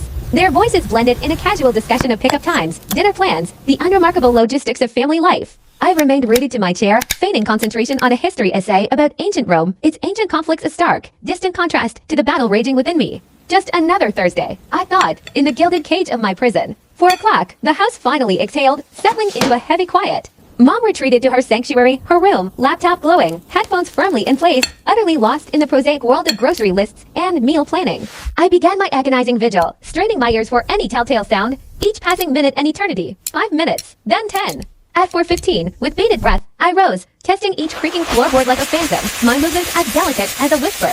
My first destination, the bathroom, a carefully established routine one Mom would never question, a perfect cover. But instead of the familiar ritual, I stood by the window, my heart hammering a frantic rhythm against my ribs. The lock, I knew, had always been a bit loose, wiggling precariously in its frame, a tiny flaw in their impenetrable fortress. It was an exquisite irony, really, Mom, ever so diligent, performing pocket checks on me like some kind of overzealous airport security agent, utterly oblivious to the fact that her own sister had. Years ago, subtly taught me sign language via silent, subversive tool for communication hidden in plain sight. I had tested that lock dozens of times, nudging it, probing its weakness, but never daring to apply full force. Now, the moment of truth. I wrapped my hand in a small towel, bracing myself, and pushed. The lock stubbornly held. I pushed harder, the sheer, desperate weight of my pregnancy lending an unexpected, fierce strength to my efforts. Something groaned, a protesting creak from the old wood. Another push, fueled by a surge of raw, unadulterated desperation that coursed through every nerve. With a sound that seemed to shatter the profound quiet of the house, reverberating deafeningly in the sudden stillness, the lock popped free. I froze, instantly, utterly motionless, my breath caught in my throat, listening for any sign of discovery. No hurried footsteps, no angry call from Mom. Only the distant, rhythmic tap of her fingers on her keyboard, a maddeningly calm sound. The window slid open, a gust of cool, damp air immediately spattering rain across my face, a baptism of freedom. Below me, an 8-foot drop to wet grass. Doable, perhaps, if I was careful, if I managed to land just right, if the baby. I couldn't allow my mind to linger on that terrifying thought, couldn't think of anything beyond the next few crucial seconds. I squeezed through the narrow opening, my belly scraping painfully against the rough wooden frame, tongue suspended from my fingertips for a moment, then, with a silent prayer, I let go. The impact jarred violently through my legs, a shockwave. Yet somehow, miraculously, I stayed upright. No immediate pain, no cramping, just a rush of pure, unadulterated adrenaline, the cool bite of the rain, and the utterly shocking reality of being truly, undeniably outside. 6 blocks to Mrs. Rosenberg's house had been the original, painstakingly crafted plan, but that map had been rendered obsolete. At the corner, a car idled, its hazard lights blinking rhythmically, a silent beacon in the gray afternoon. Alexandra, her face a mask of top worrying, was behind the wheel. I stumbled, a clumsy, waddling run, toward her, the rain soaking through my clothes, plastering them to my skin. Behind me, the house remained eerily silent. Mom, still deep in her digital shopping world, utterly oblivious to the seismic shift that had just occurred. I yanked open the passenger door, practically falling into the seat, and Alexandra was already accelerating, the car surging forward before I even managed to fully close it. We rounded the corner, and my gilded prison, the house that had been my entire world for so long, vanished from view. I was out, free. The sheer, unfathomable impossibility of it all made me dizzy, a heady, disorienting rush. Alexandra drove in a tense silence for several minutes, each mile stretching the distance between us and that house, each turn a severance from my past. Finally, she pulled into a nondescript parking lot, cutting the engine, and turned, truly looking at me for the first time. Her face, stitched with concern, crumbled into a raw expression of heartbreak. She pulled me into a fierce, almost desperate hug, and in that moment, the dam broke. Months, years even, of suppressed sobs, of unspoken terror and crushing loneliness, poured out of me in a torrent of anguish. She held me tight, a steadfast anchor in the storm, murmuring gentle reassurances, until the violent tremors of my crying began to subside. When I could finally draw a steady breath, she gently pulled back, her hands resting on my shoulders, her touch light but firm. Her eyes, however, were fierce, burning with a protective rage I had never seen before. She immediately asked if I was hurt, if I needed a hospital, her voice thick with concern. I shook my head, my hand instinctively reaching for the folded evidence, still tucked against my skin. I pulled it out, a crumpled, sweat-dampened testament to my ordeal. She took it, her gaze scanning the contents, and her face went from pale shock to blazing fury. We had, she estimated, perhaps 30 minutes, maybe less, before Mom noticed my absence. Alexandra, always several steps ahead, already had a plan, one that pointedly avoided the police. She knew, with chilling certainty about Dad's deep-rooted connections, his influence within the system. Not yet, she decided. First, we needed an impregnable sanctuary, somewhere they couldn't possibly reach me. She had rented a motel room to towns over, paid for it discreetly in cash, using a fabricated name. From there, we would meticulously map out our next, decisive steps. The drive to the motel felt utterly surreal. Strip malls flashed by, a blur of neon signs and mundane storefronts. Traffic lights changing with indifferent precision. Normal people living their normal, everyday lives, completely unaware of the dramatic escape unfolding beside them. It hit me then, with a profound, almost painful clarity. I had genuinely forgotten that this vibrant, bustling world even existed beyond those suffocating walls of my home. Alexandra, sensing my disorientation, explained that she had harbored suspicions for years, a persistent, gnawing feeling that something was deeply amiss. My parents' abrupt and complete cessation of contact with her had only served to confirm her worst fears. Driven by a desperate need for answers, she had hired a private investigator, who uncovered the chilling details of my homeschooling, the insidious isolation they had imposed. When Mom, in a moment of cynical calculation, had called about the adoption, Alexandra had instantly recognized it for what it was, her one precious chance to intervene. The motel, though undeniably cheap, was crucially clean. 2 simple beds, a tiny kitchenette, and, most importantly, a door that locked securely from the inside. I stood in the middle of the room, overwhelmed by the sheer expanse of the space, the breathtaking, intoxicating freedom to simply move, to exist, without the omnipresence, suffocating weight of surveillance. Alexandra, understanding the profound significance of the moment, ordered pizza, the first meal I had chosen for myself, truly chosen, in what felt like an eternity of months. As we ate, she meticulously outlined the formidable next steps. She had a lawyer friend, a specialist in family law, someone whose integrity and independence meant that even Dad's far-reaching connections couldn't compromise her. We would file immediately for emergency custody, securing a restraining order to keep them at bay. The pregnancy, she admitted, complicated matters, but the damning evidence I carried, now safely out of my bra and in her possession, would be an undeniable weapon. Wyatt's DNA, she assured me, would incontrovertibly prove everything. My phone had been confiscated so long ago, a forgotten relic of a past life, that I had almost entirely forgotten the simple comfort, the profound reassurance of connection. Alexandra offered me hers, and I tentatively scrolled through social media, a ghostly window into what had become of my world. My friends, as expected, had moved on, embracing their vibrant teenage lives. Natalie, I saw, had a boyfriend now. My old dance team had won regionals, a victory I should have been part of. Life, in its relentless indifference, had continued, completely without me. Around 6 p.m., Alexandra's phone rang. Its sudden jolt a harsh reminder of the world we were escaping. Mom's number, we let it ring, watching it go to voicemail. Then Dad's number appeared on the screen, followed by a succession of unknown numbers. Almost certainly Dad's network of cop friends, now activated. Each unanswered call, each missed ring, felt like a small, defiant rebellion, a tiny victory. They had lost control, and in that agonizing silence, they knew it. Then the texts began, threats, thinly veiled and insidious, disguised as expressions of concern. I was confused, mentally unstable, they claimed, dangerously endangering the baby. They threatened to report Alexandra for kidnapping. Dad's friends, they boasted, were already actively searching for us. I needed to come home immediately, they insisted, for my own safety. The escalation was utterly predictable, a familiar pattern of coercive manipulation, but seeing it there, in cold, stark writing, made it chillingly real. Alexandra, ever methodical, documented everything, screenshots in the text, saved voicemails, a rapidly growing file of damning evidence. Her lawyer friend was already working tirelessly on the necessary paperwork. By morning, she promised, we would have the formidable shield of legal protection. For the first time in what felt like an eternity, for the first time in months, I went to bed feeling truly, deeply safe. But even in that precious, fleeting moment of peace, a whisper of dread lingered, a chilling premonition that such safety, in this relentless struggle, was inherently temporary. I woke abruptly, violently, to the deafening, insistent pounding on the door. Dad's voice, terrifyingly familiar, bellowing demands for entry. The motel manager, I realized with a sickening jolt of betrayal, had sold us out, probably for less than it cost too, to fill his gas tank. Alexandra was already wide awake, phone clutched in her hand, the small device actively recording every sharp word, every muffled threat that seeped through the thin motel room door. With a voice that was remarkably steady, belying the tension in the room, she declared to Dad through the barrier that she was dialing 911, not somebody from his golf club. Not a conveniently placed contact, but actual, legitimate emergency services. He'd faced the stark reality of having to explain to real authorities why he was aggressively harassing a pregnant minor, one who had explicitly fled a situation of abuse. The relentless pounding on our door, which had been a drumbeat of terror just moments before, abruptly ceased. Outside, we could hear the frantic murmur of whispered conversation, hushed and urgent, as if realizing the game had shifted dramatically. Then came the unmistakable sound of footsteps retreating, growing fainter with each passing second. Peering cautiously through the tiny peephole, a distorted, fish-eye view of the hallway, we watched as Dad and two uniformed officers met the ones he'd been expecting. But rather state troopers or county deputies, their badges glinting impersonally get into their respective squad cars and drove away, their taillights vanishing around the corner. We knew, with a chilling certainty, that they'd be back, perhaps with more official paperwork, but for now, the immediate, overwhelming threat of genuine legal scrutiny and public exposure had worked its magic. We couldn't possibly stay at that motel any longer. The thin veil of anonymity had been shredded, but Alexander, ever the strategist, had a contingency plan, because, of course, she did. Her foresight was as boundless as her loyalty. She had a friend with a remote cabin an hour's drive away, tucked deep enough off the grid to buy us precious and traceable time. We packed with an almost frantic speed, stuffing what little we had into bags, checking out under the pre-dawn close of darkness, the motel lobby eerily quiet. The roads were blissfully empty, silent witnesses to our desperate escape.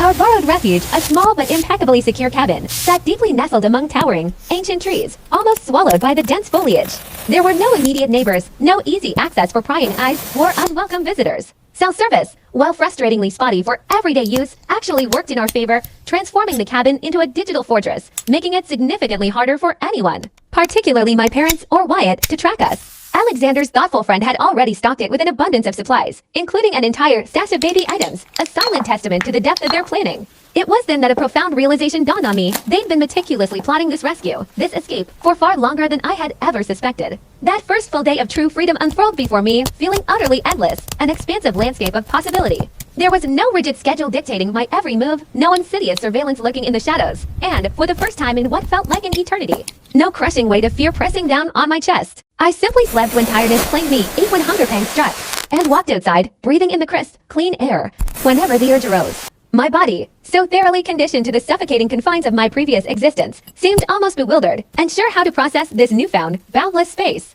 Despite the palpable safety, an ingrained habit, a phantom limb of my past trauma, made me constantly check over my shoulder, half expecting to see Wyatt's smug smirk or Mom's perpetually disappointed face materialize from the trees. Alexander's lawyer friend turned out to be a man named Theo, a soft-spoken individual whose gentle demeanor belied the sharp, piercing intelligence in his eyes. He carried a weighty briefcase, metaphorically overflowing with legal weapons, ready to deploy. He took my statement with an impressive blend of gentle professionalism and unwavering thoroughness, asking the most difficult, probing questions without a hint of judgment. The evidence, he affirmed, was compelling, a tapestry woven from undeniable facts. My burgeoning pregnancy, a living, undeniable truth, was itself powerful proof. Wyatt's DNA, which we would soon obtain, would irrevocably seal his guilt, leaving no room for doubt. But first, he explained, we needed to fortify my safety through every available legal channel. An emergency custody petition to officially place me under Alexander's care, ironclad restraining orders to keep my abusers at bay, and meticulous medical documentation to chronicle the physical and emotional toll of my ordeal. The very legal system my dad had so cunningly manipulated to trap me, Theo assured, could also be wielded as a powerful shield to protect me, if only we played our cards just right. Theo, it quickly became clear, also possessed an extensive network of connections. Judges who wouldn't be easily swayed by the ingrained loyalties of small-town police forces or the influence of local families. The legal machinery, once set in motion, moved with an unexpected alacrity. Within a mere 48 hours, we had temporary court orders in hand. My parents were legally forbidden from coming within 500 feet of me. Alexandra was granted emergency custody, providing a crucial layer of legal protection. The court even mandated comprehensive medical care, including all necessary prenatal services, ensuring the health of both me and my unborn child. I was still undeniably trapped by circumstances, my life's path dictated by past events, but the cage, for the first time, had gotten significantly bigger, offering room to breathe and, perhaps, to heal. My first doctor's appointment confirmed what a knot of apprehension in my stomach had long suspected but dared not voice. The baby was healthy, remarkably developing normally despite the immense stress and trauma I had endured. At 7.5 months along, with only 8 weeks remaining until my due date, the ultrasound revealed a tiny, perfect form of girl, Wyatt's daughter, my daughter. The profound complexity of that truth, the conflicting emotions it stirred, sat heavy and palpable in the quiet, sterile room. Alexander, a constant, comforting presence, held my hand through every test, every probing question. The doctor, though kind and empathetic, was also meticulously thorough, carefully documenting injuries I had long since forgotten, bruises that had faded from my skin, but not from my memory, and scars that hadn't, physical markers of trauma that extended far beyond the obvious. Each detailed note painstakingly added to my medical file was another solid brick in the formidable legal wall Theo was expertly building around me, ensuring my future safety and justice. We quickly established a comforting routine within our cabin refuge, transforming it from a temporary hiding place into a genuine haven. Our days began with long, restorative morning walks amidst the towering trees, the fresh scent of pine filling my lungs, followed by much-needed afternoon naps that offered a sanctuary from lingering exhaustion. Evenings were reserved for crucial calls with Theo, strategizing our next steps. I began journaling properly, no longer scrawling desperate notes on scavenged scraps of toilet paper, but pouring out months of suppressed thoughts, fears, and nascent plans into a real, bound notebook. The words flowed from me like water bursting from a long-broken dam, a cathartic deluge of raw emotion and unspoken truths. Predictably, Mom attempted to reach out, not directly, but through other unsuspecting relatives, meticulously painting herself as the deeply concerned mother of a troubled, perhaps mentally unwell, teen. Most of the family members, thankfully, saw through her transparent performance, recognizing the thinly veiled manipulation, but a few, less connected to the full story, wavered, finding the narrative of a troubled teen and mental illness far easier to believe than the ugly, inconvenient truth of abuse and escape.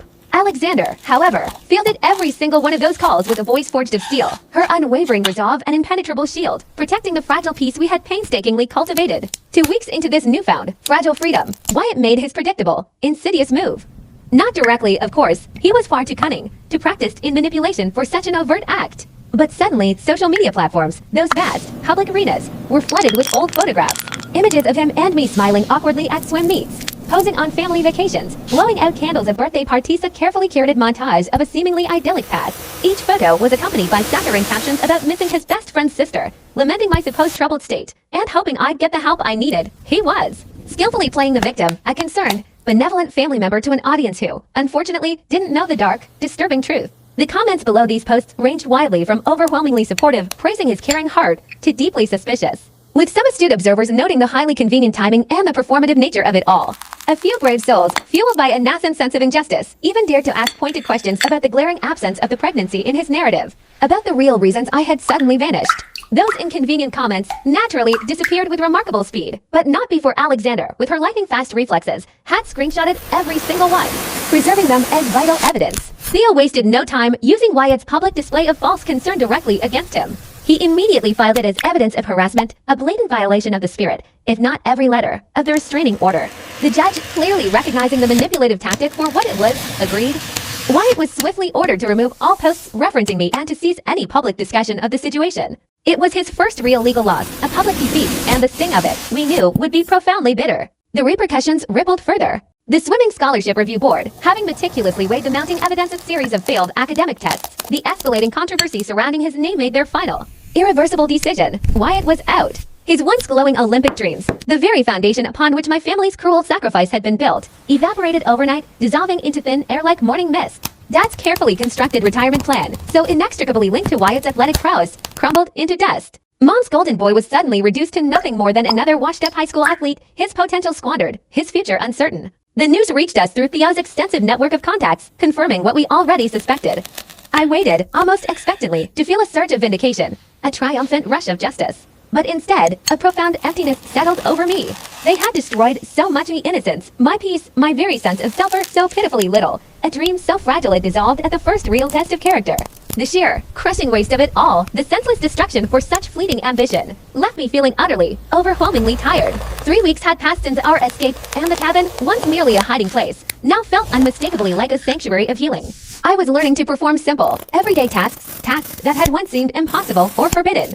I cooked simple meals, the act of nourishing myself a profound act of self-care, and, more importantly, I was learning to trust my own instincts, my own choices, a freedom I hadn't known existed. Alexandra, ever my guide and protector, began teaching me breathing exercises for labor, gently helping me prepare for the monumental journey that lay ahead.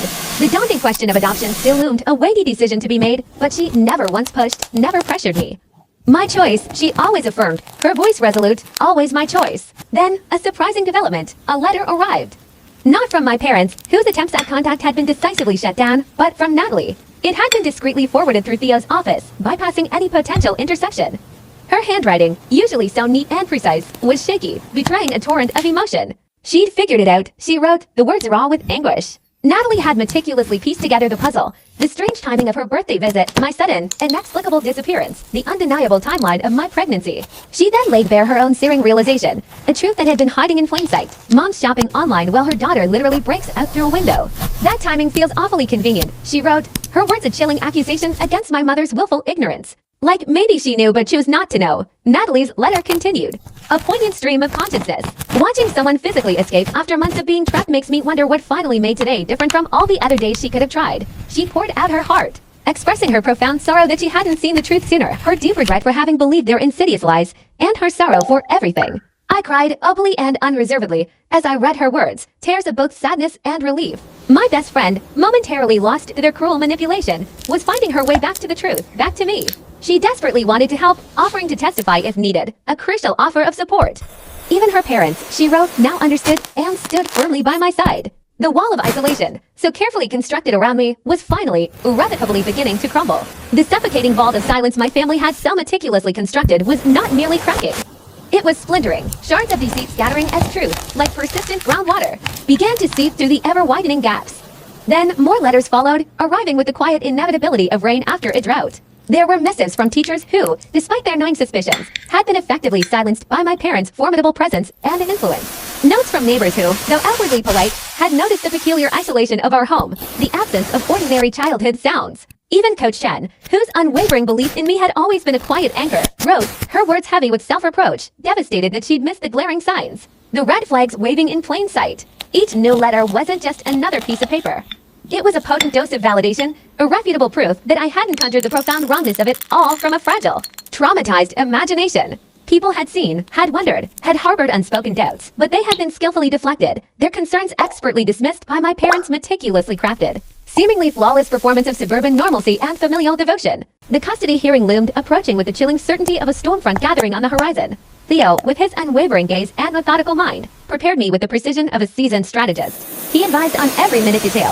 What to wear, nothing to revealing, nothing to childlike, how to speak calmly, clearly, without emotion, and, crucially, which specific details of my ordeal would carry the most weight, resonate most deeply with the court. The judge, an inscrutable figure whose every nod and glance seemed to hold immense power, would be the arbiter of my future. He would decide if Alexandra's hard-won emergency custody would be solidified into a permanent arrangement, if the protective restraining orders would stand as an unbreachable wall, if I would truly remain free, or if I would be forcibly dragged back into the suffocating confines of their control. My parents, true to form, spared no expense, unleashing a phalanx of expensive liars who played every card in their well-worn deck of manipulation.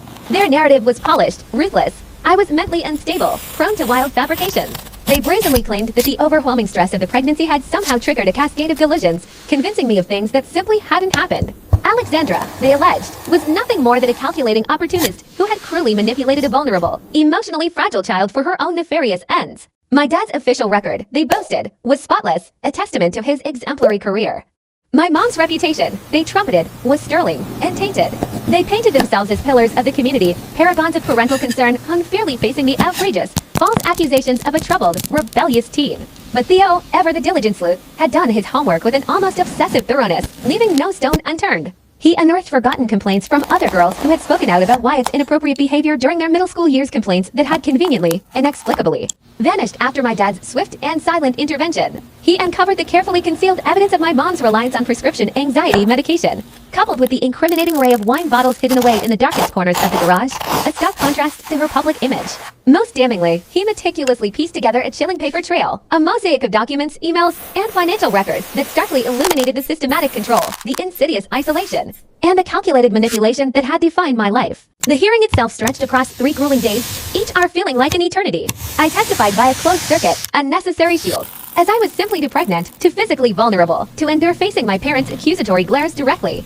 Instead, I spoke my truth into the cold, unblinking eye of a camera, my voice surprisingly steady, while the judge listened intently, his expression unreadable. I laid bare every harrowing detail, every violation, every desperate, failed escape attempt. The crumpled toilet paper notes, my frantic pleas for help scrawled in secret, were submitted as tangible evidence, alongside the adoption papers bearing their crude, unmistakable forgeries of my signature, a chilling testament to their ultimate plan. The truth, raw and undeniable, was finally on record, etched permanently into the legal archives. Wyatt, too, testified, his performance a masterful display of wounded innocence and feigned brotherly concern, his eyes wide and seemingly guileless. But Theo's cross-examination was surgical in its precision, each question a finely honed scalpel. Why had he been in my room that night, Theo pressed, his voice even, yet piercing? Why did the pregnancy timeline match so precisely with that incident? And then, the coup de grace, would he submit to a paternity test? His high-priced lawyers sprang to their feet, objecting vehemently, but the damage was already irreparably done. Wyatt's carefully constructed smirk, a mask of arrogance and impunity, faltered, then completely slipped, revealing, for all in the courtroom to see, the chilling, predatory glint lurking beneath. My mom, initially fortified by her prepared script and years of outward composure, eventually broke on the stand. She started strong, her voice rehearsed, but crumbled under Theo's relentless, incisive questioning about the locked windows, the door deliberately removed from my room, the chilling omnipresence of the baby monitor. Her hands, usually so steady in public, began to tremble uncontrollably, just as they had when she used to administer my daily vitamins, a stark reminder of her hidden anxieties. My dad, ever the master of control, tried to steady her with a series of piercing, silent looks, but she was beyond his reach now. The dam of her carefully constructed facade irrevocably breached. The truth spilled out of her in broken sentences, half admissions, and frantic attempts to redirect blame, a chaotic torrent of guilt and self-preservation. Dad, conversely, remained remarkably solid, a testament to his 20 years of testifying experience as a police officer, serving him well even in this personal crucible. Yet, even he, with all his professional polish, couldn't explain away the sheer weight of the evidence Theo had amassed, the incriminating calls to fellow officers, the intercepted reports, the meticulously documented, systematic isolation that his professional network had so readily utilized to trap his own daughter. With each devastating revelation, the judge's face, initially impassive, grew visibly stonier, a silent but potent harbinger of the impending verdict. On the third and final day, the judge delivered his ruling, the words falling with the weight of granite. Alexandra retained full, permanent custody, and the restraining orders were to be enforced indefinitely. Furthermore, he recommended a full criminal investigation. My parents' faces, moments before etched with defiance, went ghastly white as their lawyer, his voice hushed and urgent, whispered about potential charges, criminal charges. Wyatt, the seemingly untouchable golden boy, slumped heavily in his chair, the arrogant posture draining from him, a chilling understanding finally dawning in his eyes that consequences, real and irreversible, existed even for him. We exited the courthouse through a discreet side door, a planned maneuver, effectively bypassing the small, eager crowd of reporters Theo had strategically alerted. The story, I knew, would break wide open now, their carefully cultivated reputations shattered beyond any hope of repair. My dad's career, once a source of pride and power, was unequivocally over. My mom's meticulously constructed social standing was utterly destroyed. Wyatt's charmed future, the one they had so fiercely protected, simply evaporated. They had sacrificed everything, every shred of decency and integrity, for him, and in the end, they had lost it all anyway. Back at the quiet cabin, a profound physical shift occurred. I felt the baby drop lower, a heavy, undeniable pressure increasing deep within me. 8 months pregnant, just 2 weeks from my due date. I was free, yes, but still carrying my rapist's child. It was a victory, undeniably, but one steeped in profound complexity, a swirling cocktail of triumph mixed with the terrifying inevitability of impending birth, joy, and terror held in equal, precarious measure. Alexandra, sensing the overwhelming magnitude of what had just transpired, moved with quiet grace, making a comforting cup of tea while I sat, trying to process the seismic shift in my reality. That night, as the darkness pressed in, I made my decision about the baby. Not adoption, not to strangers, not even to Alexandra. As much as I adored her, I would keep her, I would raise her, I would love her, fiercely and unconditionally, despite the horrific circumstances of her origins. She was innocent in all of this, a tiny, blameless soul, deserving of every chance at a beautiful life. My parents had, in their own twisted way, taught me precisely what not to do. What kind of love was poison? I would figure out the rest, forging a new path. The contractions began a week later, sharp and unmistakable, arriving at 2 in the morning. The gentle sound of rain powdering softly against the windows. Alexandra, ever the anchor, drove me carefully to the hospital, her movements imbued with the same calm efficiency she had demonstrated throughout this entire grueling ordeal. I was admitted under my own name, a simple act that felt profoundly liberating. No lies were necessary anymore, no fabricated stories, no desperate attempts to hide. The nurses, gentle and understanding, were kind. The room, private and serene, offered a sanctuary every single comfort and dignity my parents would have cruelly denied me. Labor stretched on for 14 arduous hours, each wave of pain a test of endurance. Alexandra never once left my side, her steady presence a constant source of strength, coaching me through each agonizing contraction, her quiet encouragement a lifeline. In those moments, I found myself thinking of my mom. I wondered, with a fresh surge of sorrow, if she had held my hand with such unwavering tenderness when I was born, before Wyatt, before the swimming lessons that became their obsession. Before she irrevocably chose him over me. A profound sadness, a deep grief for what should have been, mingled indistinguishably with the physical pain, the tears on my face as much for a lost past as for the present agony. She arrived at 4:47 p.m., a tiny, furious creature, screaming her existence into the world, and utterly, impossibly perfect. 6 pounds, 3 ounces of pure, unadulterated possibility. The nurse, with a knowing smile, gently placed her on my chest, and in that instant, I felt the world tilt on its axis, irrevocably shifting. This tiny person, created from an act of unspeakable violence, was now cradled in an overwhelming current of love. I named her Hope, because that's precisely what she embodied: hope for healing, for a future unburdened by the shadows of trauma, a future built on resilience and profound love.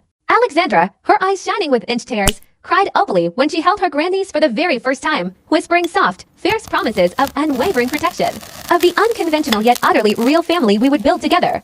It was the family I had chosen, not the one I had been born into, a powerful distinction. It wasn't traditional, no, but it was authentic, palpable, and profoundly real. Theo visited the very next day, not empty-handed but bearing a stack of official paperwork. There was her birth certificate, definitively listing the father as unknown, a crucial blank space signifying my choice to make when Hope was older, when she could understand. There were comprehensive custody documents, ironclad, ensuring my parents could never, ever claim her. And extending to her tiny, vulnerable life were protective orders of formidable legal armor against the very people who, in a just world, should have been her loving grandparents. We remained in the hospital for 2 precious days, a sacred space where I learned the tender art of breastfeeding, the comforting embrace of a perfect swaddle. The quiet rhythm of simply existing as mother and daughter. No one questioned my age anymore. Teen motherhood, suddenly, was common enough, and my story, in all its raw truth, was now indelibly written in the public record. The nurses treated me with respect, not judgment, small kindnesses, yet they meant everything. The cabin welcomed us back with a warmth that felt like a hug, every detail a testament to Alexandra's loving preparations. A cozy bassinet stood by my bed, diapers were meticulously stocked, and tiny clothes, freshly washed and folded with care, filled a small drawer. She had thought of absolutely everything while I had been laboring, tirelessly creating the safe, nurturing nest my own mother should have built. It was love in action, not just empty words. Those first weeks blurred together in a soft haze of feedings, diaper changes, and fragmented, dreamlike snatches of sleep. Hope was an easy baby, almost preternaturally calm, as if understanding, even in her infancy, that she needed to be. Alexandra, a silent, tireless guardian, took night shifts, allowing me precious hours of uninterrupted rest, helping me build the physical and emotional strength for whatever came next. Slowly, organically, we developed new rhythms, new routines, a gentle, flexible flow that felt nothing, absolutely nothing, like the rigid, controlling schedule of my captivity. The letters continued to arrive. From Natalie, from Mrs. Rosenberg, from a burgeoning circle of others who had learned the devastating truth. A deluge of genuine support and profound love began to pour in. Offers of practical help, comforting words, and a palpable sense of community started to coalesce around us, slowly, steadily, filling the cavernous void my biological family had so ruthlessly created. I wasn't adrift in isolation anymore. The terrifying illusion of being utterly alone had finally shattered. I realized I had never truly been alone, merely systematically isolated and betrayed by the very people who were supposed to be my protectors, my anchors in life. The wheels of the criminal investigation, though grinding forward at a painstakingly slow pace, did move. Wyatt was eventually arrested, a hollow, fleeting victory for justice. His release on bail, however, came at a staggering cost, draining my parents' once impressive savings, leaving their once secure financial fortress vulnerable. Dad's pension, a lifelong accumulation, was immediately frozen pending the deepening investigation, casting a long shadow over their future. Mom, in a desperate, frantic attempt to stave off ruin and pay mounting legal fees, first sold her cherished jewelry, piece by glittering piece, then finally, the opulent house that had been the symbol of their status. Their carefully constructed empire, once seemingly impregnable, was crumbling before their eyes, as surely and completely as my own life had been shattered and then painstakingly rebuilt from the ground up. I found myself strangely detached, not following the grim details of their downfall closely. My energy, every last precious drop of it, was wholly dedicated to ensuring Hope's safety and nurturing our fragile new reality, not to indulging in the bitter luxury of revenge fantasies. Hope needed me present, vibrant, and focused, not lost in the shadows of past grievances. Every tiny milestone she achieved, her first fleeting smile, her unexpected, bubbling laugh, the astonishing strength with which she gripped my finger for the very first time, was a defiant victory. A precious treasure they had so cruelly tried to steal, now reclaimed. 3 months unwound in the serene embrace of our cabin sanctuary, a cocoon of quiet and safety nestled deep within the wilderness. Winter, a silent, unhurried guest, arrived early, blanketing our hidden refuge in a pristine, silencing layer of snow. I turned 16 without fanfare, no elaborate parties, or superficial gatherings. Alexandra, a silent, steady anchor in our new life, baked a simple cake while Hope peacefully napped. There were no friends, no guests, just us three. Yet, it felt profoundly richer, more deeply meaningful than all my previous birthdays combined, those lavish spectacles that had been hollow at their core. I was truly free to eat that cake, to make genuine wishes from a hopeful heart, to dare to believe they might actually come true. The trial date was formally set for spring. Theo, his voice carrying an undertone of gravity, warned me it would be brutal, a legal gladiatorial arena where their lawyers would fight dirty, employing every tactic to discredit and confuse. But something had fundamentally shifted. The evidence against them was now overwhelming, a towering edifice of truth that dwarfed their flimsy defenses. Other victims, their courage ignited and emboldened by my story finally breaking free, had bravely stepped forward, their testimonies forming a chilling pattern that, in hindsight, revealed itself with horrifying clarity. The golden boy, it turned out, had been tarnished, rotten at his core, long before that failed substance test had merely peeled back a layer of his deceit. My focus remained steadfastly on hope, on the arduous but vital process of healing, and on deliberately, lovingly building the life they had so vehemently tried to steal from me. I enrolled in online classes, determined to finish high school on my own terms. I meticulously researched colleges that offered robust support for young mothers, envisioning a future where education and motherhood could intertwine. I was no longer merely surviving. I was making plans, grand, hopeful plans that extended far beyond mere subsistence. The future, once an impossible, terrifying void, now spread before us like a vast, unpainted canvas, brimming with boundless possibility. Alexandra, with her quiet wisdom, never once asked how long we intended to stay. The cabin, she assured me, was ours for as long as we needed it, a transitional haven. But I knew, deep down, that eventually we would leave, venturing forth to find our own unique space in the wider world. For now, however, the ancient trees, sighed with the wind, and the profound, healing silence of the forest felt like potent medicine for my wounded soul. Hope grew stronger, her tiny body gaining resilience. I, too, grew stronger, my spirit hardening into something unbreakable. We grew stronger, together, in that secluded sanctuary. Some nights, they still visited my dreams, not the screaming, paralyzing nightmares of the past, thankfully, but rather poignant, sad dreams of what might have been. I would see a father who protected and guided, instead of meticulously controlling every facet of my existence. A mother who instinctively chose her daughter's well-being over her son's twisted ambitions. A brother who saw a sister to cherish, not prey upon. But these wistful reveries were always quickly eclipsed. Morning, a lingering ache in my heart, always came to an abrupt halt, interrupted by Hope's hungry cries, a sharp, beautiful reminder of my present reality. And the truth was, reality, with all its challenges, was infinitely better than those ghost dreams now. The criminal investigation, once a trickle, had become an unstoppable current, uncovering far more than anyone initially expected. Dad's intricate network of favors, cover-ups, and carefully curated silence extended far beyond just me, a tangled, insidious web. Other families had been silenced, their pleas ignored, their anguish buried. Other crimes, equally heinous, had been swept under the rug, the powerful system protecting its own until someone, broke ranks and triggered a seismic shift. My escape, an act of sheer desperation, had started an avalanche of truth. It cascaded down, unstoppable and relentless, to bury their meticulously constructed edifice of lies beneath its crushing weight. Wyatt's other victims, their voices trembling but resolute, testified before the grand jury. Girls from the swim team he once captained, girls from school, girls from parties where parents had believed their daughters were safe. His pattern, once obscured by influence and denial, now stood chillingly clear in retrospect. The golden boy who took what he wanted, utterly unchecked, protected by parents who stubbornly, willfully refused to see. I wasn't special. I was simply the one he had the easiest, most convenient access to. Mom, through her lawyer, sent one last, sterile, legalistic letter. It was not an apology, not truly, but a self-serving explanation, a desperate attempt to justify her inexcusable choices. She wrote of how she had been raised in a society that valued sons over daughters, how Dad had subtly, cunningly convinced her I was troubled long before that terrifying night. She claimed Wyatt was her only chance to truly matter, to be more than just a cop's wife, a mere accessory. And she concluded, with a pathetic flourish, how sorry she was that I couldn't understand her plight. I burned it in Alexandra's fireplace, watching her carefully crafted excuses curl, blacken, and turn into ephemeral ash, dissolving into smoke. Understanding and truly forgiving, I realized, were vastly different things. Mom's letter, a pathetic attempt to rationalize why she had chosen her son's monstrous deeds over her daughter's very life, received the only treatment it deserved: fire. Some excuses, I understood now, were better off as fleeting smoke signals vanishing into the air, rather than saved messages that continue to pollute the mind. I understood her shallow motivations, yes, but genuine forgiveness? That would take longer, perhaps an entire lifetime, perhaps never. Hope deserved a mother who protected her own heart, too, fierce and unwavering. The trial, a somber procession toward justice, began on a crisp Tuesday in April. I testified once more via video, a digital bridge between my sanctuary and the cold courtroom.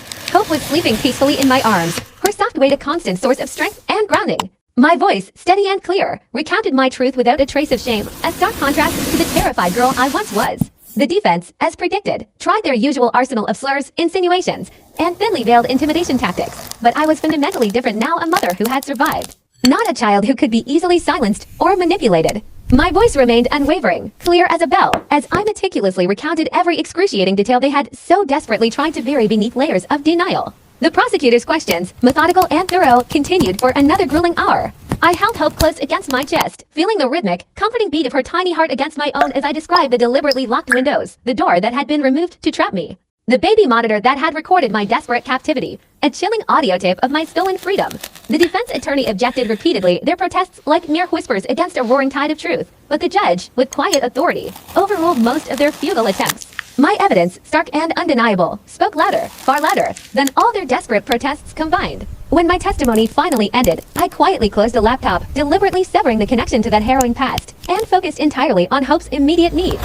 Alexandra, always one step ahead, had already prepared bottles. Knowing the profound stress of testifying might temporarily affect my milk supply, we settled back into the comforting quiet routine of the cabin while the trial, a distant, brutal echo, continued without us. Theo called each evening with updates, his voice carefully neutral, almost clinical, as he described the day's proceedings, implicitly shielding me from the raw emotional weight of it all. The prosecution's case, a formidable edifice of truth, built steadily, brick by painstaking brick. Other girls, their courage newfound, took the stand, testifying about Wyatt's predatory behavior at swim meets, how he would corner them in empty locker rooms, their fear palpable. Their parents, they recounted, had complained to coaches, but Dad's insidious influence, his carefully cultivated network, had buried every single report, ensuring their silence. One girl's mother, her voice choked with grief and rage, broke down describing how her daughter, once a passionate swimmer, had quit the sport entirely. Too traumatized and scared to even be near the glistening blue water of the pool where Wyatt had once trained, a symbol of her stolen joy, Mrs. Rosenberg, my former dance teacher, took the stand on day 4, a beacon of genuine concern. She testified about my abrupt, inexplicable withdrawal from dance, how my parents had suddenly severed all contact. She had tried repeatedly to reach out, genuinely worried about her talented star student's sudden disappearance, but Mom had coldly threatened her with harassment charges if she persisted. The dance teacher's poignant testimony painted a damning picture of my systematic isolation, a deliberate severing of every outside connection. A reality so undeniable that even the defense lawyers couldn't credibly dispute it. But Natalie's testimony, my best friend's brave words, hit hardest of all, tearing through the courtroom's calculated formality with raw emotion. She described our deep friendship, a seemingly innocuous birthday visit where I had tried, desperately, to communicate my plight. She had found it later, the small index card, tacked carefully behind other books on my shelf, a tiny, fragile message. Wyatt, in his arrogant carelessness, must have missed a piece when he furiously tore it up. She had kept it, a small, forgotten scrap of paper, not understanding its profound significance until my sudden disappearance made everything chillingly clear, illuminating the terrifying subtext. The prosecutor, with a quiet, devastating flourish, entered the torn fragment into evidence, my own shaky, desperate handwriting, spelling out 3 words that resonated with horrifying clarity. He hurt me. The defense's desperate case, in stark contrast, relied entirely on the flimsy fabric of character witnesses and the strategic sowing of doubt. Swim coaches, carefully avoiding any mention of the complaints they had so conveniently ignored, praised Wyatt's dedication and potential, their words ringing hollow against the growing chorus of truth. Church friends, their faces etched with practiced sincerity and their voices hushed with what they presented as solemn devotion, took the stand. They spoke of my parents' unwavering faith, their seemingly boundless concern for their troubled daughter, crafting a pristine image of a devout family grappling with an unfortunate situation. Yet, under the relentless glare of cross-examination, their carefully constructed narrative began to fracture. Gaps in their knowledge, once hidden behind earnest platitudes, became stark chasms. Their confident assertions, it turned out, were merely assumptions, fragile constructs built upon my parents' meticulously crafted lies, a deceit so elaborate it had even fooled those closest to them. Then came Dad's former partner, a man who once shared a badge and a bond with him, testifying for the defense. He portrayed Dad as nothing short of an exemplary officer, a pillar of integrity in the community. But the prosecutor, with a surgical precision, chipped away at this facade. Under cross-examination, the partner's demeanor shifted, his initial confidence eroding as he was forced to admit to a disturbing pattern, fielding numerous calls about me. Calls that should have triggered formal investigations. But instead, he bypassed all established protocols, passing those sensitive reports directly to my father. His desperate attempt to frame this blatant dereliction of duty as mere professional courtesy backfired spectacularly. The prosecutor, with a pointed question and a damning citation, laid bare the stark violation of departmental policy, exposing a systemic corruption that reached deep into the very institutions meant to protect. Week 2 unfolded with a chilling clarity, dominated by forensic evidence, a stark and irrefutable counter-narrative to the one my parents had so painstakingly woven. The prosecutor, through a painstaking process of subpoenaing and analyzing medical records, meticulously pieced together a timeline that spoke volumes of my forced isolation. The official records were a gaping void. No doctor visits for over a year, save for a few discreet house calls, clandestine visits that left no paper trail and raised myriad questions. There were no dental appointments, no routine vision checks, not even the most basic of adolescent health screenings. A chilling truth emerged. A teenager, a living, breathing person, had been effectively erased from all official systems, vanished from the oversight that might have detected, might have intervened in the escalating abuse. How could such an absence go unnoticed by the outside world? The jury, their faces grim, took copious notes as expert witnesses, their voices calm and clinical, explained with devastating clarity just how profoundly unusual, how utterly abnormal this pattern of medical neglect truly was. With an almost brutal efficiency, White's DNA test results were presented, stripped of emotion, delivered with clinical precision. Projected onto the large screen, the numbers spoke for themselves, a universal language of biological certainty. The prosecutor didn't need to elaborate. The overwhelming statistical probability, the undeniable match, rendered any further explanation superfluous. Hope's parentage was not merely probable, it was undeniable, an irrefutable biological truth. And the timeline, meticulously reconstructed from myriad sources, was equally impervious to doubt. Wyatt's attorney, in a last-ditch effort, tried to suggest consent, a desperate and morally reprehensible maneuver that was swiftly and decisively shut down by the judge. The age difference, a chasm between childhood and young adulthood, coupled with the profound family relationship, made consent utterly impossible under state law. There was no gray area, no legal loophole, only a clear, unambiguous violation. My parents' financial records then laid bare the astonishing depth of their commitment not to their daughter's well-being, but to protecting Wyatt, to maintaining his carefully curated image. Private tutors were paid in untraceable cash, a clear attempt to skirt official scrutiny. Swimming coaches, integral to Wyatt's athletic ambitions, received generous, almost suspicious bonuses, perhaps for their silence, perhaps for their complicity in overlooking his escalating issues. A high-priced college consultant was even hired, specifically tasked with managing his public image after a series of substance test failures threatened to derail his future. Every single dollar, every lavish expense, every effort was funneled into preserving Wyatt's gilded life, while I, their daughter, had been locked away, effectively a prisoner, pregnant with his child. Was there ever a more stark or tragic contrast in familial priorities? The adoption agency director, a figure whose discomfort was palpable as she shifted uneasily on the stand, then testified about the insidious arrangement my mother had attempted to orchestrate. It was a closed adoption, she explained, with a chilling caveat, no questions asked, and for this exceptional discretion, a premium fee had been demanded and, undoubtedly, paid. The director reluctantly admitted that the agency had indeed harbored concerns about the highly unusual circumstances surrounding the adoption. However, she confessed, with a voice barely above a whisper, that the money had been persuasive. This testimony, a stark admission of moral compromise, added yet another dark layer to the already dense pattern of cover-up and deceit, revealing just how far my parents were willing to go to bury their secrets. Day 10 of the trial brought Alexandra to the stand, a beacon of resolute strength. Her voice remained steady, unwavering, as she recounted, with heart-wrenching detail, the moment she found me at the cabin. She clinically described my physical condition, malnourished, painfully thin, despite the advanced stage of my pregnancy, a shocking testament to neglect. She meticulously documented the bruises on my arms, stark marks of physical restraint, and the instinctive, almost animalistic way I flinched at sudden movements. A clear indicator of sustained trauma. Everything was documented with photos, each image a visceral punch to the gut, projected for the jury to see, a silent, irrefutable witness to my suffering. I could not bear to be there, choosing to remain at the cabin during her testimony, unable to endure the clinical display of my deepest trauma. The defense, desperate to discredit her, tried to paint Alexandra as a bitter, vengeful relative who had kidnapped a confused teenager.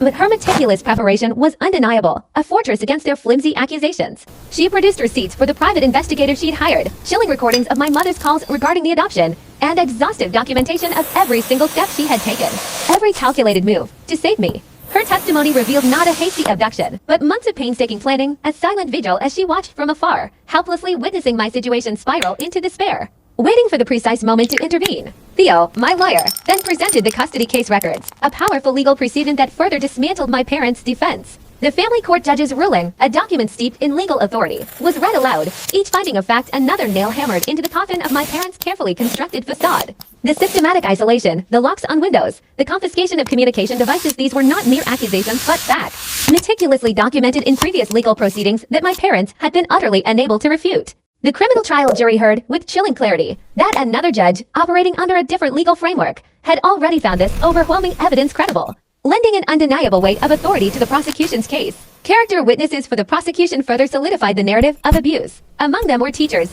whose concern and keen observation had marked shifts in my behavior and demeanor long before I vanished from school. My English teacher, with a poignant sense of duty, brought her journal from that year, a tangible piece of evidence showing the entry I had written, a desperate cry for help detailing the abuse.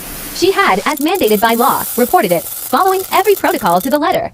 Yet, somehow, inexplicably, that crucial report had vanished from official channels, erased without a trace. The implication of my father's interference, his insidious reach into the local systems, was obvious, a shadow stretching over the entire process. Even if direct, irrefutable proof remained elusive. The swimming association representative, visibly relieved to finally speak the truth after years of silence, then took the stand. They testified about Wyatt's numerous substance test failures and a litany of behavioral complaints, a pattern of recklessness that should have led to his expulsion. Yet, he had been inexplicably kept on the team despite multiple, egregious violations, a decision driven by his exceptional talent, but more powerfully, by my father's relentless pressure. The representative described a disturbing pattern of special treatment, a culture of impunity that had, in their own words, enabled worse behaviors, clearly implying a direct link to the depravity he now stood accused of. My mother's sister, who had flown in all the way from California, offered a hard-trending testimony. She described numerous family gatherings where she had subtly, yet undeniably, noticed my isolation, a quiet withdrawal that spoke volumes, and Wyatt's increasingly inappropriate attention toward me. A discomforting presence that gnawed at her conscience. She had tried, she explained with a tremor in her voice, to talk to my mother, gently suggesting family therapy to address the evident dysfunction and disturbing dynamics. But her attempts had been met with a chilling hostility, and she had been cut off completely, silenced and ostracized. Her testimony revealed a devastating truth, that multiple family members had intuitively sensed something terribly wrong, but had been systematically silenced, their concerns dismissed, their voices suppressed by a suffocating code of family loyalty and secrecy. The prosecution's closing argument stretched for 2 compelling hours, a masterful synthesis of all the evidence presented. The prosecutor, with a commanding presence and an unwavering gaze, methodically walked the jury through each painstaking piece of evidence, weaving them together to construct an undeniable, horrifying picture of systematic abuse and an elaborate, cynical cover-up.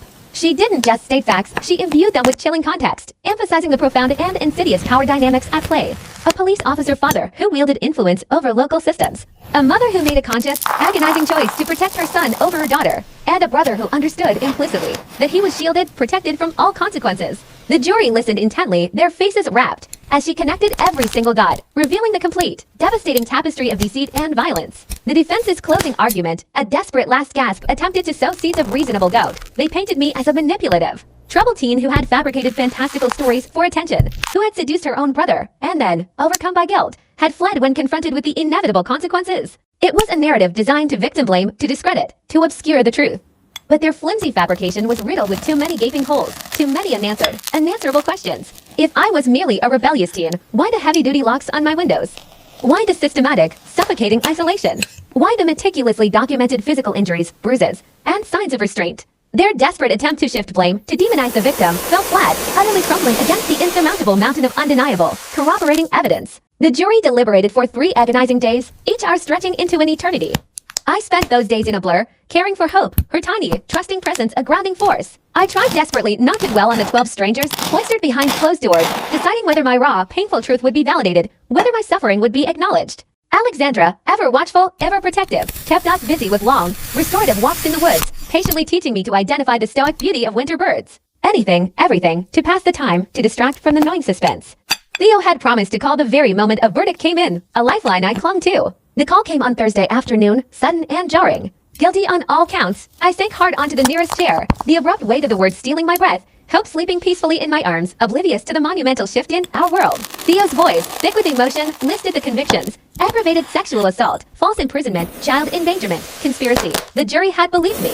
They had seen through the meticulously constructed facade of my family's lies, piercing through the decades of deceit. Justice, in some profound, almost unbelievable way, had been delivered through the very system I had once believed would never, could never, protect me. Sentencing was set for the following month, a grim, unavoidable next step. Theo had warned me of the gravity of the situation. Wyatt faced serious prison time, potentially decades behind bars. Dad's charges were still pending, but his career, his very identity as a law enforcement officer, was irrevocably shattered regardless of the outcome. Mom, too, faced her own looming criminal trial for conspiracy and child endangerment. The perfect family, the one that had sacrificed everything, even their moral compass, to protect Wyatt, would now be irrevocably separated by cold, unyielding prison walls. I didn't attend the sentencing, unable to stomach the final act of this protracted tragedy. Theo reported back the details. 25 years for Wyatt, with eligibility for parole only after 15. He described Wyatt breaking down in tears as the judge read the sentence. A moment of stark, related realization that consequences, finally, had caught up to him. Dad received 10 years for conspiracy and official misconduct, his abuse of power starkly punished. Mom, for her complicity and endangerment, received 5 years, with the possibility of probation after serving 2. Their once perfect family, the one they had so desperately tried to preserve, was now scattered, fractured into different prisons, a desolate tableau of ruin. The family house, once a symbol of their carefully constructed facade, was sold at auction, its proceeds barely covering the exorbitant legal fees.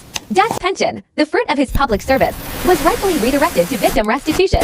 And Mom's jewelry, Wyatt's gleaming swimming trophy symbols of their misplaced pride and priorities, were sold for barely enough too. The sentence trailed off, implying their ultimate insignificance in the face of such profound damage and justice. To cover their commissary accounts, the illicit funds they'd amassed through their cruel enterprise, everything they had meticulously built, their false sense of security, their ill-gotten gains, the entire facade they maintained while keeping me prisoner literally and figuratively, turned to dust. It vanished into the impersonal machinery of the legal system, leaving behind only the stark reality of their downfall. The glittering medals that once adorned the golden boy, Wyatt, symbols of his fabricated prowess and his parents' misplaced pride, now lay tarnished and forgotten, relegated to the sterile confines of police evidence lockers. How quickly did such superficial glory fade when confronted with grim, undeniable truth? Eventually, letters started arriving from prison stark, unsettling reminders of a past I was desperate to escape. My father's missives were invariably full of justification, a relentless stream of self-serving rationalizations, meticulously blaming everyone but himself for his incarceration. He painted himself as the victim of circumstances, of my supposed betrayal, never once acknowledging his own monstrous deeds. My mother's letters, in contrast, were dripping with self-pity, thick with a cloying sweetness that was far more bitter than any overt malice. Her primary concern wasn't my well-being, but the perceived destruction of the family, repeatedly asking, why did I destroy the family? As if my fight for survival was a conscious act of sabotage against their perfect, albeit twisted, world. She bemoaned, why is this the worst? An echoing lament that still grated on my soul. And then, from Wyatt, came the truly chilling communications, graphic threats about what he'd do when released, detailed and vivid promises of retribution that underscored his enduring and repentant depravity. Alexandra, ever my unwavering protector and meticulous advocate, handled each one. She didn't discard them in disgust. Instead, with a calm, steely resolve, she found them all as evidence for future restraining orders. It was a testament to their pathological need for power that, even behind bars, they couldn't stop trying to control me, their manipulative grip attempting to extend beyond prison walls. But then, a different kind of correspondence began to trickle in, offering a profound counterpoint to the venom from my birth family. Other letters came too. Heartfelt messages from girls Wyatt had hurt, their words imbued with relief and a shared understanding, thanking me for being brave enough to speak up. These were the voices that had been silenced, the lies shattered, now finding a glimmer of hope through my actions. Parents who had long suspected but been silenced, perhaps by fear or intimidation, wrote to me, their words heavy with regret and belated support, apologizing for not pushing harder when their children had hinted at Wyatt's darkness. And then a beacon of pure kindness, Coach Shen offering free dance lessons when I was ready. It was a gesture of profound empathy, a recognition of a joy that had been stolen from me. Slowly, a genuine community of support was not just forming, but actively building around me. A stark contrast to the desolate emotional landscape where my biological family had created only suffocating isolation. With each new letter, each unexpected act of kindness, hope grew stronger every day, like a resilient seed pushing through cracked earth. Meanwhile, life continued its gentle, inexorable march forward. At 6 months, she rolled over for the first time, a monumental, wobbly effort that ended with her face beaming, an infectious, pure sound of laughing at her own accomplishment. It was a reminder of simple, unadulterated joy. And then, a moment of profound, undeniable justice. The house selling at auction to pay legal fees is peak karma. The very home where my imprisonment had taken place, the physical embodiment of their oppressive control, was now stripped away, its sale price devoured by the legal costs of their crimes. It was a cold, hard reckoning.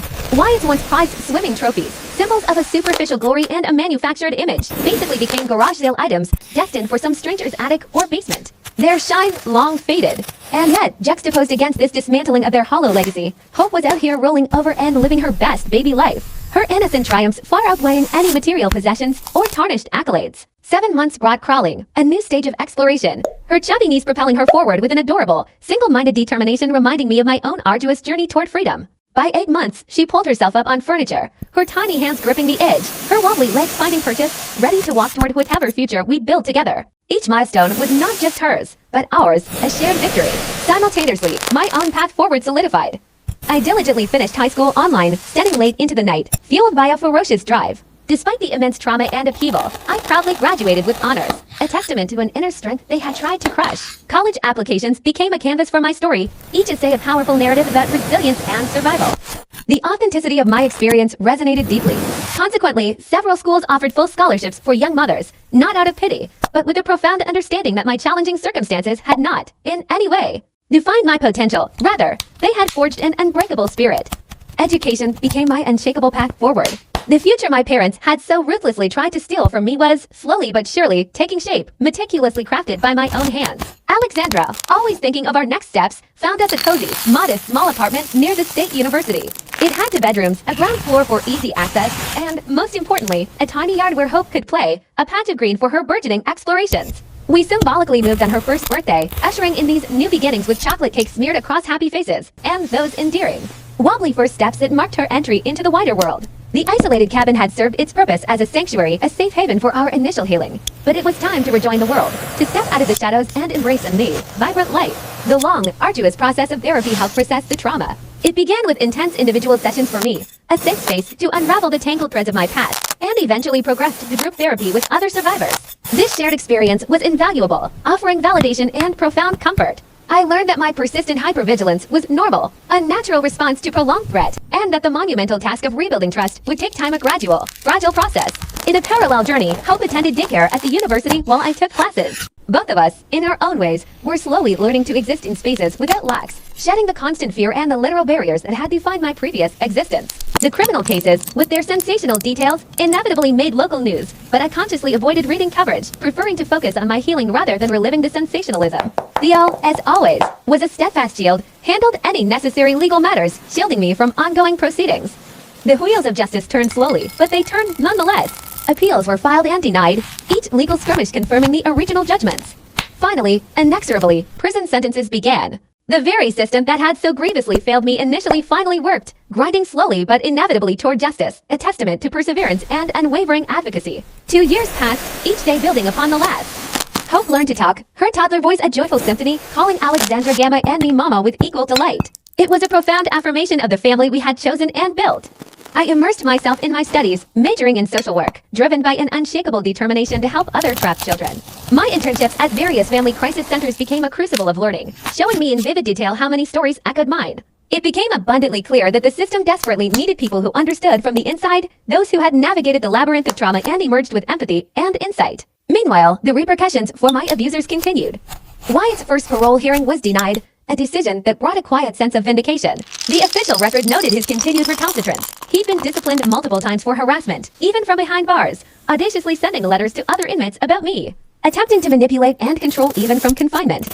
His chilling lack of remorse was explicitly noted in the official record, a damning indictment. He would face another decade before he could try again for parole. My dad lost his first appeal, prolonging his incarceration. My mom served her minimum sentence, but even upon release, her criminal record made it a struggle to find housing, a harsh reality of her new freedom. My own graduation day was a triumph, made even more poignant by Hope's spontaneous, joyous presence. I had just received my diploma when I looked down to see Hope toddling across the stage during the ceremony, her tiny hand reaching for mine, a beautiful, unexpected symbol of our journey. Job offers came from multiple agencies, all wanting someone who understood family trauma intimately. My lived experience wasn't a liability, it was my greatest asset. I ultimately chose a position with the state's Child Protective Services, a profoundly meaningful choice that brought my journey full circle from the very system that had failed me as a child. The work, as expected, was hard but profoundly meaningful. My unique perspective allowed for home visits where I recognized the subtle signs others might miss, the unspoken cries for help that resonated with my own past. In court testimony, my experience gave undeniable weight to my observations, lending credibility and urgency to my pleas for vulnerable children. It was a relentless, heartbreaking, yet deeply fulfilling mission, saving children from what I'd endured, one case at a time. Hope, growing up, learned the difficult truth that some biological families hurt instead of protect. But she also understood a more powerful truth, that love could be chosen and created, a conscious act of building connection and safety. 5 years melted into a new reality. 5 years after escape, I bought a small house with a good school district, a stable, nurturing environment that had been a distant dream. Hope started kindergarten, bright-eyed and brimming with confidence, flourishing despite her origins. Alexandra lived nearby, a constant, comforting presence, still our fiercest protector and chosen family member. We had painstakingly built the family my parents had so thoroughly destroyed, a family that was chosen, supportive, and unequivocally real. A final, desperate attempt at contact arrived. My mom wrote one final letter after her release. Her words painted a stark picture. She was living in a halfway house, working minimum wage, utterly alone. She claimed a desire to meet Hope, claiming grandmother's rights, an astonishing display of delusion. Theo, ever vigilant, shut it down quickly and decisively. The legal grounds were clear. Her parental rights had been terminated with her conviction. She had no claim whatsoever on the granddaughter she had tried to sell. The chilling truth of that last phrase echoed the depths of her betrayal. Hope asked about her father when she turned 7, a natural curiosity. I gently, yet truthfully, told her the age-appropriate truth. He was someone who had caused me great pain, someone who couldn't be part of our lives. She accepted it with the quiet wisdom children sometimes show, her young mind processing complex information with remarkable grace. Soon enough, her attention shifted back to something more immediate and joyful. Her upcoming dance recital, Mrs. Rosenberg, true to her word, had kept her promise, teaching Hope the pure, unadulterated joy of movement I'd almost lost forever. The anniversaries, once fraught with pain, gradually got easier. Each October now marked another year of freedom, of choices, of life beyond locked windows, a celebration of self-determination. Hope's birthday celebrated not just her precious existence, but our shared survival. We had both been forged from trauma into something better, something profoundly resilient. My commitment to healing extended beyond individual cases. My work expanded to policy advocacy, driven by the desire for systemic change. I found myself testifying before state committees about mandatory reporting failures, highlighting the critical gaps that allowed children to fall through the cracks. I helped train police departments about family violence dynamics, equipping them with the knowledge to recognize and intervene effectively. I dedicated myself to writing new procedures that might catch what everyone missed with me, striving to ensure no other child suffered my fate. This was systemic change, one policy at a time, a testament to turning personal pain into public purpose. And through it all, Hope thrived despite everything. She was consistently on the honor roll, a star on the dance team, surrounded by a vibrant circle of friends whose parents knew our history, but judged us by our present, accepting us fully for who we were. She grew up fierce and protected, understanding at a deep level that strength came not from avoiding pain, but from surviving it and choosing to help others do the same. 10 years out from my escape, a decade of rebuilding and healing, I earned my master's degree in clinical social work. Building on that foundation, I opened a private practice specializing in trauma recovery, a safe haven for others navigating their own dark passages. I began supervising interns who, in their earnest dedication, often reminded me of myself, fellow survivors determined to transform pain into purpose. The cycle of healing that began with me was now expanding outward, touching countless other lives. Then, a final, almost insignificant echo from the past. Wyatt died in prison during his 11th year. The news came from Theo, concise and impersonal. A fight with another inmate, details unclear. I remember the call distinctly, yet I felt nothing. No surge of triumph, no flicker of sorrow, just an eerie void. Hope was at soccer practice, her laughter echoing on the field. Alexandra was making dinner, the comforting aroma filling our apartment. Life, our vibrant, chosen life, continued without pause for the man who tried to destroy us. His death, after all, changed nothing. We had already, painstakingly, built our lives without him. My dad served 8 years before a heart attack called him in the prison yard. His end was as solitary and unredeemed as his life. My mom attended his funeral alone. Their old friends, those who had once populated their social circle, had long abandoned them, leaving her to face the finality of it all in stark isolation. She sent one final, almost perfunctory letter arrived afterward, a last-ditch effort finally attempting to articulate some form of apology. But the truth resonated with an undeniable clarity. It was far too little, terribly too late. The emotional well had long run dry, the window for reconciliation slammed shut years ago. With a practiced, almost ritualistic detachment, I filed it unopened, adding it to the neat, grim stack alongside all the others, a silent testament to a past I refused to re-engage with. A physical manifestation of emotional boundaries meticulously erected and fiercely maintained. At 15, my daughter, Hope, was a radiant embodiment of everything I had never been, a living, breathing counterpoint to my own fractured youth. She exuded a luminous confidence where I had once sunk into crippling desperation. She navigated her world feeling utterly protected where I had found myself relentlessly trapped. And she blossomed under an unconditional love where I had suffered devastating betrayal. Observing her, it was profoundly evident that while she knew the stark, challenging beginning of her own story, the raw truths of her conception and early life, her unwavering focus remained solely on meticulously writing her own vibrant, hopeful chapters, refusing to let the past dictate her future. Her life was a symphony of deliberate choices aimed at self-actualization, rigorous college prep classes, a genuine dedication to volunteer work at the local crisis center, an ironic, yet empowering echo of my own past, transformed into her present strength. She harbored ambitious plans for law school, driven by a deep-seated conviction that justice flowed in her very veins, a powerful, inherited sense of right and wrong. Yet she was careful not to let it wholly define her. Her identity was multifaceted, built on her own terms. Alexandra, my steadfast rock, aged with a remarkable grace, her once fierce, almost primal protection of me mellowing beautifully into a quiet, yet profoundly proud support.